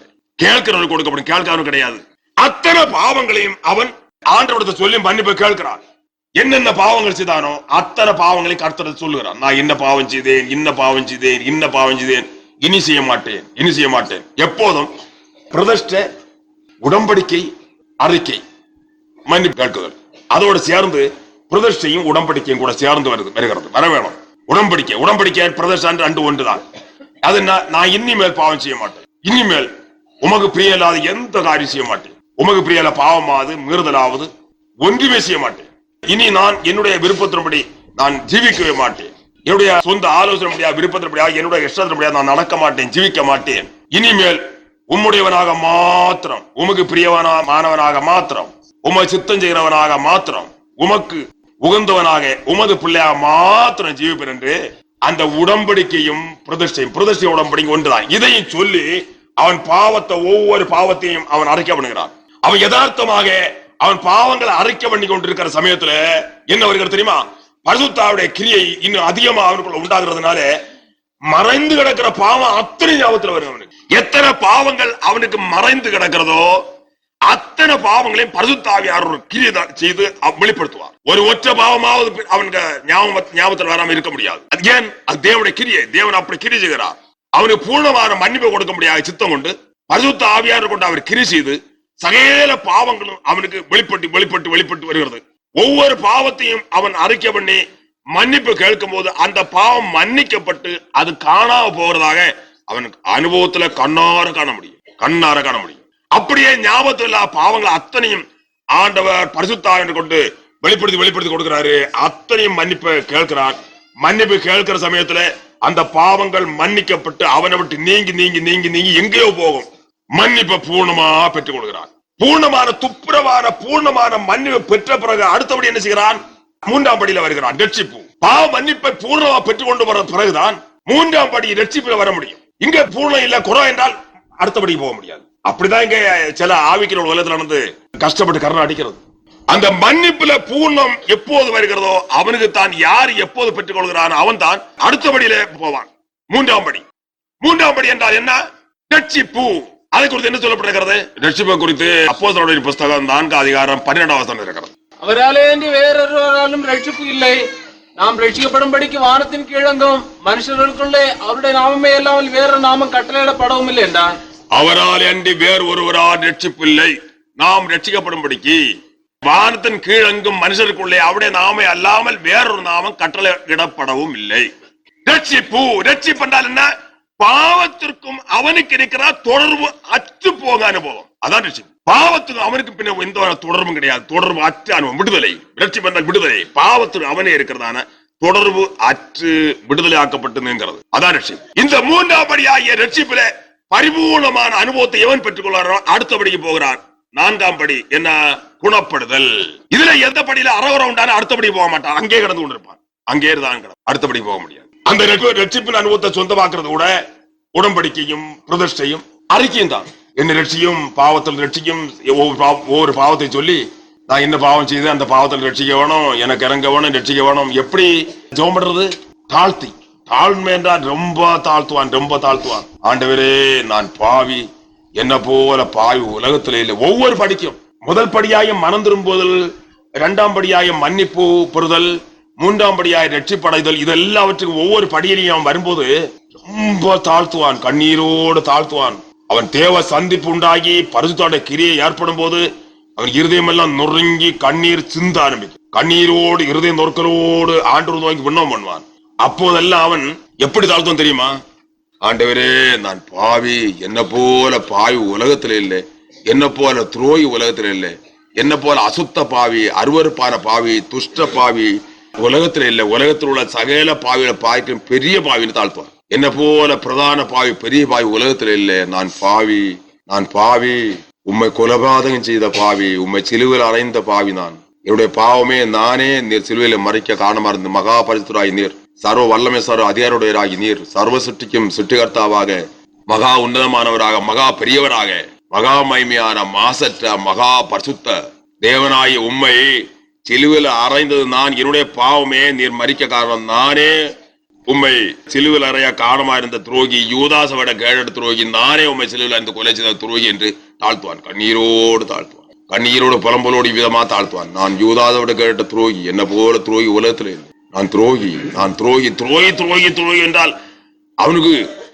மனதார அவன் இருதயமெல்லாம் நொறுங்கி தன்னை தாழ்த்தி அலறுவான், அலறுவான். காரணம் யூதாசை விட கேட்ட துரோகி இவன். யூதாஸ் வேத வாக்கியத்தை ஒருவன் காட்டி கொடுத்தான், வேத வாக்கியம் நிறைவேறுதல் அவன் கூட தப்பு இருந்தில்லை. இவனுடைய பாவம் அது காரணமா இருந்தது, இவனுடைய பாவமே, தன்னுடைய பாவமே அது காரணமா இருந்தது, தன்னுடைய பாவம் தான் அது காரணம். தான் அவரை சிலுவையில் அறைந்து கொலை செய்தவன் தான். நான் அப்படித்தான் அன்றைக்கு நினைத்தேன். அப்படி ஒரு பாட்டு அந்த காலத்துல எனக்கு ஆண்டு தான். நான் பாட்டு மறந்துவன், ஒன்ற ரெண்டோ அடிதான் தெரியும். கொலை மரமே கொலை மரமே கொலை மரமே கொலை மரமே நேசரை கொலை செய்தார் இந்த கொலை மரமே கொலை மரமே கொலை மரமே நேசரை கொலை செய்தார் இந்த கொலை மரமே மகிமையில் தேவனை மனுஷனாய் வார செய்தே மகிமையில் தேவனை மனுஷனாய் வார செய்தே சிலுவை சுமக்க வைத்த கொலை மரமே மகிமையில் தேவனை மனுஷனாய் வார செய்து சிலுவை சுமக்க வைத்த கொலை மரமே கொலை மரமே கொலை மரமே நேசரை கொலை செய்தார் இந்த கொலை மரமே. 10, 27, 29, 30 வருஷத்துக்கு முன்னாலே பாடின பாட்டுன்னு நினைக்கிறேன். 32, 33 வருஷம் ஆண்டு ரட்சிக்கப்பட்ட ஆரம்ப காலத்துல அழுது இருந்தேன். ரட்சிக்கப்பட்ட பிறகு ரட்சிக்கப்பட்ட ஆரம்ப காலத்துல அழுது இருந்தேன். நான் என்னெல்லாம் ஆண்டவர் பிரதமா துரோகித்து விட்டேன். ஆண்டவன் தடை பேசினார், நீ அதை பற்றி நீ நினைக்க கூடாது. மௌனம் முடிந்த அன்றைக்கு ரொம்ப தெளிவா ஆண்டவர் பேசினார். மகரே, நீ அதை குறித்து நினைக்க கூடாது, கவலைப்படக்கூடாது, நீ அறியாமையினால் அப்படி செய்தார் நான் அறிந்திருக்கிறேன். அநேக காரியங்கள் குறித்து பேசினார். ஆனாலும் சாட்சியாக சொல்ல வேண்டி வந்து விட்டது. அழுது இருந்தேன். ஆண்டவர் பிரதமா செய்தது எல்லாம் ஏசினது பேசினது தூஷித்து எல்லாம் சகலம். அப்போது இந்த பாட்டு அது எழுதாதனால மறந்து விட்டது. அநேக அடிகள் உண்டு. நான் என்ன யோசனை தெரியுமா? அதான் யதார்த்தம். யூதாஸ் அல்ல, நானே பெரிய கொலமரம் கொலபாதகன் என்று எண்ணினேன், விசுவாசித்தேன். காரணம், என்னுடைய பாவத்தினாலே நான் தான் அவர் சிலுவையில மறிக்க காரணமா இருந்தது. அவரவரும் அப்படித்தான் எண்ணுவார்கள். ரட்சிப்பை குறித்தான தாகம் வரும்போது அவரவர் அப்படித்தான் எண்ணுவார்கள். ஏன்? அவனுடைய பாவம், அவனவன் பாவத்தினாலே அவனவனும் பாவம் செய்து கெட்டு போனதுனால அவனவன் இயேசு கிறிஸ்து சிலுவையில் அறைய காரணமா இருந்தது. அவனவன் சிலுவையில் மறிக்க காரணமா இருந்தது அவனவன். அப்படி ஒவ்வொருவரும் நான் என்னுடைய பாவமே நானே இயேசு கிறிஸ்து சிலுவையில் அறையான்னு நான் அறிந்து கொண்டேன். என்னுடைய பாவமே நானே இயேசு கிறிஸ்து சிலுவையில் அறையுண்டு மறிக்க காரணம் என்று நான் நன்கு அறிந்து கொண்டேன். இம்மாதிரியாக அறிந்து கொள்கிறார்கள். பாவத்திற்கும் அவர்களுக்கு இருக்கிற தொடர்பு அற்ற அனுபவத்தை அடைந்து கொள்கிறார்கள். இவ்விதமாக தாழ்த்துகிறார்கள். என்ன போல பாவி துரோகி உலகத்துல இல்லை என்று சிலுவையை தியானம் பண்ணி கர்த்தராகிய இயேசு கிறிஸ்துவின் கல்வாரியின் சிலுவையின் சிநேகத்தை கல்வாரி சிநேகத்தை அறிந்து அதை தியானம் பண்ணி கல்வாரின் தியானத்தோடு கிறிஸ்து பாடுபடுத்த குறித்தான எண்ணத்தோடு தியானத்தோடு இவ்விதமாக பிரதர்சியோடு உடன்படிக்கையோடு கர்த்தர் நோக்கி ஜெபம் பண்ணுகிறார்கள். அப்போது என்ன வருகிறது? மகிமையான விடுதலை அடைகிறார்கள். குணப்படுதல் 4வது அனுபவத்திலே வந்து சேர்கிறார்கள். குணப்படுதல் அப்போஸ்தலர் நடவடிக்கையின் புத்தகம் 3ஆம் அதிகாரம் 20ஆம் வசனத்தில் சொல்லப்படுகிறது. உங்கள் பாவங்கள் நிவர்த்தி செய்யப்படும் பொருட்டு நீங்கள் மனம் திரும்பி குணப்படுங்கள். குணப்படுதல் வரும்போது பாவம் அவனை விட்டு சரியா அற்று போகிற ஒரு தன்மை ஏற்படும். குணப்படுதல் பழைய சுபாவம் பழைய குணம் அவனை விட்டு நீங்கி போகுதல் என்பது. 4ஆம் அனுபவத்துல வரும்போது ஜென்ம சுபாவம் பழைய சுபாவம் ஜென்ம சுபாவம் அந்த தேவனுக்கு விரோதமான அந்த ஜென்ம குணம் அவன் தான் பழைய மனுஷன். இந்த ஜென்ம சுபாவம் இருக்கிற காலம் வரையில் ஒரு ஆவிக்கிறவனாக வர முடியாது. அவன் குணப்படுதல் எல்லாம் வருகிறது. குணப்படுதல் என்ன வருகிறது தெரியுமா? நீங்கள் துரோகம் பண்ண உங்களை எல்லா துரோகங்களும் உங்களை விட்டு விலக்கி உங்களுக்கு புது இருதயத்தையும் புது ஆவியையும் உண்டு பண்ணி கொள்ளுங்கள். இஸ்ரவேல் வம்சத்தாரே நீங்கள் ஏன் சாக வேண்டும்? இல்லாட்டா மறுபடியும் சாகுவார். யார் குணப்படவில்லையோ அவர்கள் நில இருக்க முடியாது. மறுபடியும் மரணத்தை உண்டாக்குவார்கள். எசேக்கியேல் தீர்க்க தரிசனம் 18ஆம் அதிகாரம் 31ஆம் வசனத்தை வாசியுங்கள். எசேக்கியேல் தீர்க்க தரிசனம் 18ஆம் 32ஆம் வசனத்தில் வாசிக்கும் போது மறுபடியும் துரோகம் செய்வார்கள். புது இருதயம் புது ஆவியை யார் பெற்றுக் கொள்ளவில்லையோ அவர்கள் மறுபடியும் துரோகம் செய்வார்கள். தெய்வத்துக்கு துரோகியாக மறுபடியும் மாறுவார்கள். உலகத்திலே அநேகர் பின்வாங்கி போக காரணம் தான். ஆவிக்கிறவளா இருந்து கொண்டு பாவத்துல விழுந்து நஷ்டப்பட்டு போக காரணம், மறுபடியும் பாவத்துல விழுந்து ஆத்மீக மரணத்தை உண்டாக காரணம் இதுதான். என்ன? குணப்படுதல் அவர்களுக்கு கிடைக்கவில்லை. குணப்படுதல் அனுபவத்தை அவர்கள் அடையவில்லை. அதனால்தான் என்ன சொல்லப்படுகிறது? நீங்கள் துரோகம் பண்ணின உங்களுடைய எல்லா துரோகங்களையும் உங்கள் மேல் இராதபடிக்கு விலக்கி உங்களுக்கு புது இருதயத்தையும் புது ஆவியையும் உண்டு பண்ணி கொள்ளுங்கள். இஸ்ரவேல் வம்சத்தாரே நீங்கள் ஏன் சாக வேண்டும்? புது இருதயம் புது ஆவி அவர்களுக்கு கிடைக்கவில்லை என்றால் பழைய மனுஷனே அவன்தான். ஜென்ம சுபாவமான மனுஷன். ஜென்ம சுபாவம் பழைய சுபாவம் ஜென்மத்திலே இருக்கிறதான அந்த குண சுபாவம் அவன்தான் பழைய மனுஷன். அந்த பழைய மனிதனாகிய அந்த ஜென்ம சுபாவத்தை உள்ள வைத்துக் கொண்டு வெளியே ஒரு தெய்வபக்தி என்னான அனுபவத்தில் அவன் வேஷம் கட்டுவான். ஆனால் பிரயோஜனம் இல்லை, நிலர்க்க முடியாது. இன்னுமே வாசிக்கும் போது எசேக்கியேல் தீர்க்க தரிசனம் 36ஆம் அதிகாரம் 26 27 வசனத்துல வாசிக்கும் போது தெளிவா சொல்லப்பட்டிருக்கிறது. எசேக்கியேல் தீர்க்க தரிசனம் 36ஆம் அதிகாரம் 26 27 வசனங்கள். உங்களுக்கு நவமான இருதயத்தை கொடுத்து உங்கள் உள்ளத்திலே புதிதான ஆவியை கட்டளையிட்டு கல்லான இருதயத்தை உங்கள் மாம்சத்திலிருந்து எடுத்து போட்டு சதையான இருதயத்தை உங்களுக்கு கொடுப்பேன். உங்கள் உள்ளத்திலே என் ஆவியை வைத்து உங்களை என் கட்டளைகளில் நடக்கவும் என் நியாயங்களை கைக்கொள்ளவும் உங்களை என் கட்டளையின்படி நடக்கவும் என் நியாயங்களை கைக்கொள்ளவும் அவைகளின்படி செய்யவும் பண்ணுவேன். உங்களுக்கு நவமான இருதயத்தை கொடுத்து உங்கள் உள்ளத்திலே புதிதான ஆவியை கட்டளையிட்டு உங்கள் மாம்சத்திலிருந்து கல்லான இருதயத்தை எடுத்து போட்டு சதையான இருதயத்தை கொடுப்பேன். உங்கள் உள்ளத்திலே என் ஆவியை வைத்து உங்களை என் கட்டளையின்படி நடக்கவும் என் நியாயங்களை கைக்கொள்ளவும் அவைகளின்படி செய்யவும் பண்ணுவேன். இன்றைக்கு ரட்சிக்கப்பட்டான்னு சொல்றானே, சத்தியம்படி நடக்க முடியாத காரணம் என்ன? முடியாது, ரட்சிப்பு அல்ல. இங்க கர்த்தர் என்ன சொல்லுகிறார்? உங்களை என் கட்டளையின்படி நடக்க என் நியாயங்களை கைக்கொள்ள அவைகளின்படி செய்ய பண்ணுவேன். ஏன்? அதற்கு காரணம் என்ன? குணப்படுதல். பழைய இருதயம் மாற்றப்பட்டு நவமான இருதயம் புதிய இருதயம் கொடுக்கப்பட்டு புதிய ஆவியும் கூட அவன் பெற்று அதற்கப்புறம் பரிசுத்த ஆவியை உங்களுக்குள் வைத்து என்று சொல்கிறார். பரிசுத்த ஆவியை குறித்து சொல்கிறார். என் ஆவியை உங்களுக்குள் வைத்து உங்களை என் கட்டளையின்படி நடக்கவும் என் நியாயங்களை கைக்கொள்ளவும் அவைகளின்படி செய்யவும் பண்ணுவேன். இந்த அனுபவத்தை அவன் பெற்றுக் கொள்ளும் போது கர்த்தருடைய கட்டளையின்படியே ஜீவிப்பான். அதற்கப்புறம் அவனை திருப்பி கொண்டு ஒன்றால் ஒருவரால் முடியாது. அவருடைய நியாயங்கள் கற்பனைகள் பிரமாணங்கள் சத்தியங்கள் அதற்கு மாத்திரம் கீழ்படி ஜீவிப்பான். அவனை அதை விட்டு மீற பண்ண ஒருவரால் முடியாது. அதே சமயத்தில் குணப்படுதலாகிய அனுபவத்தை எவன் பெற்றுக் கொள்ளவில்லையோ சத்துருப்படி அவன் நடக்கவும் மாட்டான். ஏன்? பழைய மனுஷன் இல்ல.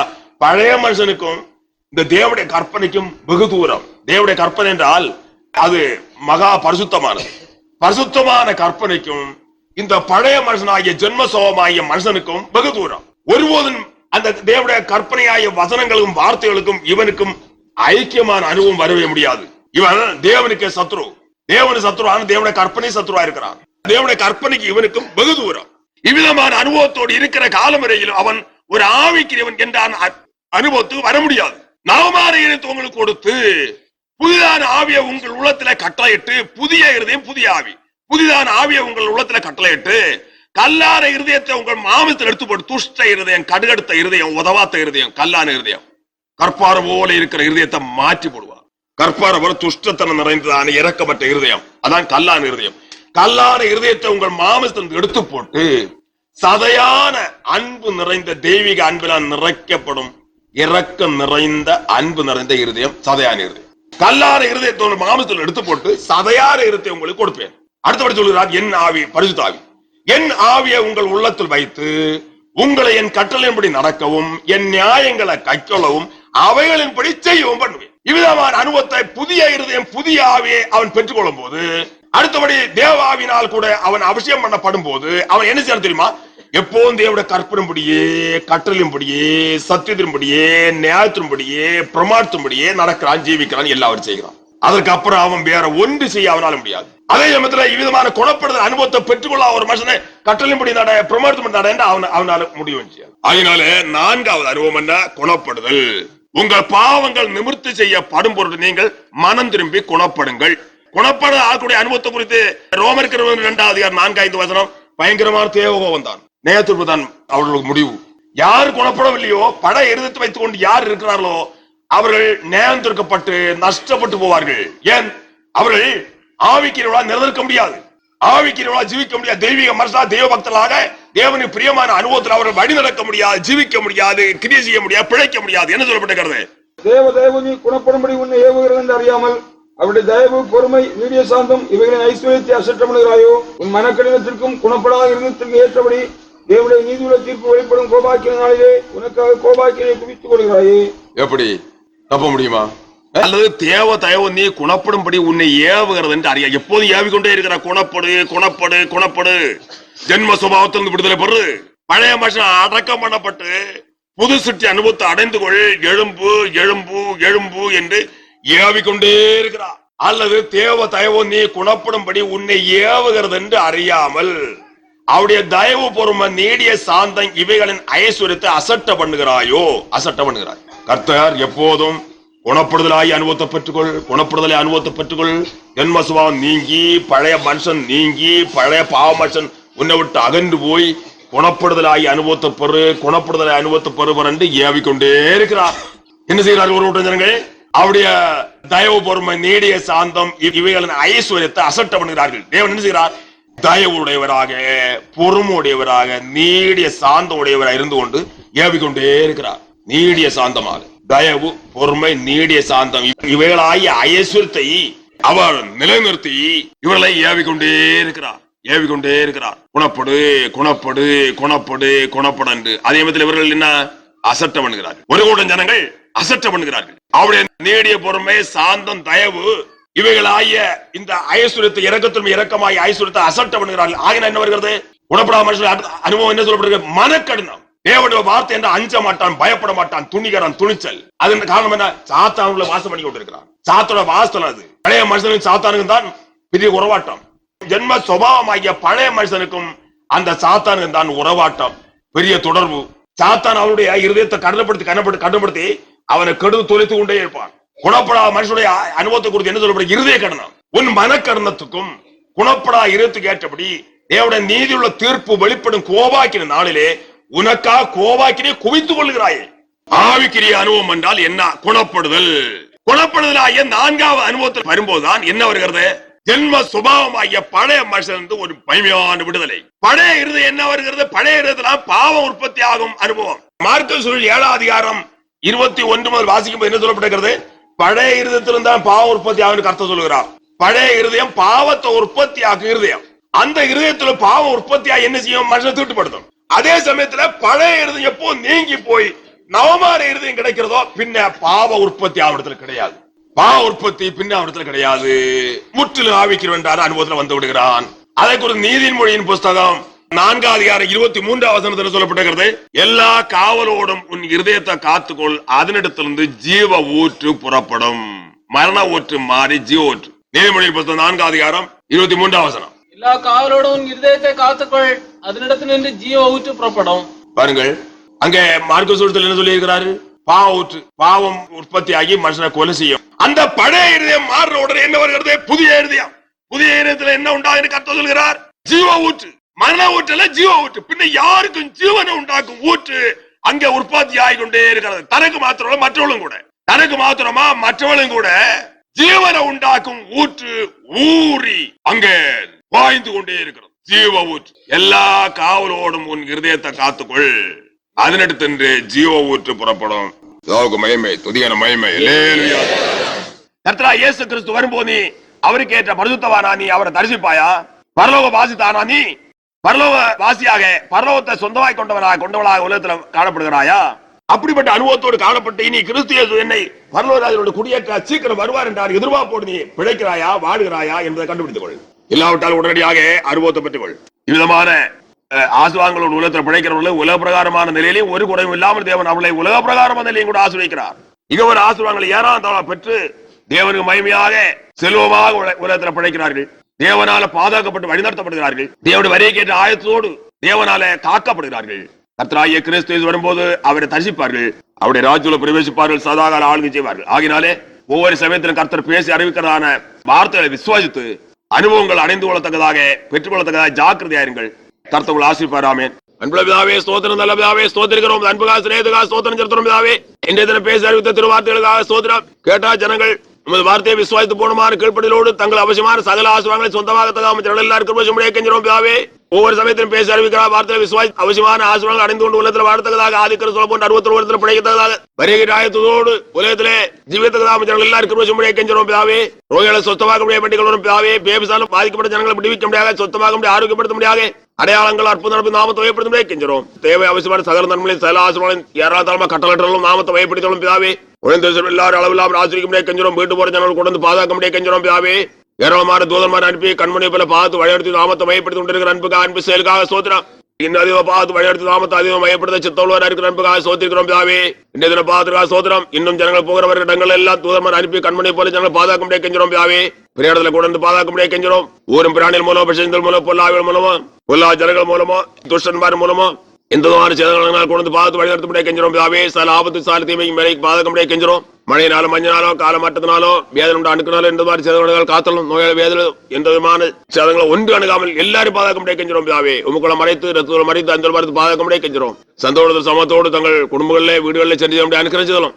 எல்லா குடும்பங்களையும் தங்கி வாசம் பண்ணி அளவில்லாத ஆசை கட்டளட்டும் ஜனங்களை பாதுகாத்து பராமரித்து உங்க நாமத்தை வயப்படுத்த முடியாது கெஞ்சுறோம் பிதாவே. சகல ஜனங்களும் சோத்தோடு பலத்தோடு தீர்க்காயோடு வாழத்தக்கதாக பரிசுத்தவான்களாக உலகத்தில் பிழைக்கத்தக்கதாக உமக்கு பிரியமான உலகத்துல ஜீவித்து உமக்கு மகிமையான சாட்சியில் வழங்கத்தக்க கிருபை முடியாது கெஞ்சுறோம் பிதாவே. சகல காலத்து ஜெயத்தை ஆசீர்வாதத்தை கட்டளட்டலும் முடியாது கெஞ்சுறோம் பிதாவே. சுற்றுலா தூரமான காத்தலும் போக்கு மருந்து காத்தலும் இடமுறாக காத்தலும் எப்போதும் கொண்டு காத்தலும் குழந்தை எல்லாரோடும் இடவிடாத பாதல் எப்பவும் உண்டாயிருக்க முடியாது கெஞ்சுறோம். வரி எல்லாரும் ஆயத்தப்படுத்தலும் நாமத்தை வயப்படுத்தலும் கிருபையா இருக்க அன்பா தேவாரும் மேல்பரிய நாமத்தில் ஜெபங்கள் அன்பளப்பா பிதாவே. கர்த்தராகிய இயேசு கிறிஸ்துவின் கிருபையும் தேவனுடைய அன்பும் பரிசுத்த ஆவியானவருடைய ஐக்கியம் மறைபடி சமரத்தோடும் கூட இருப்பதாக. ஆமென்.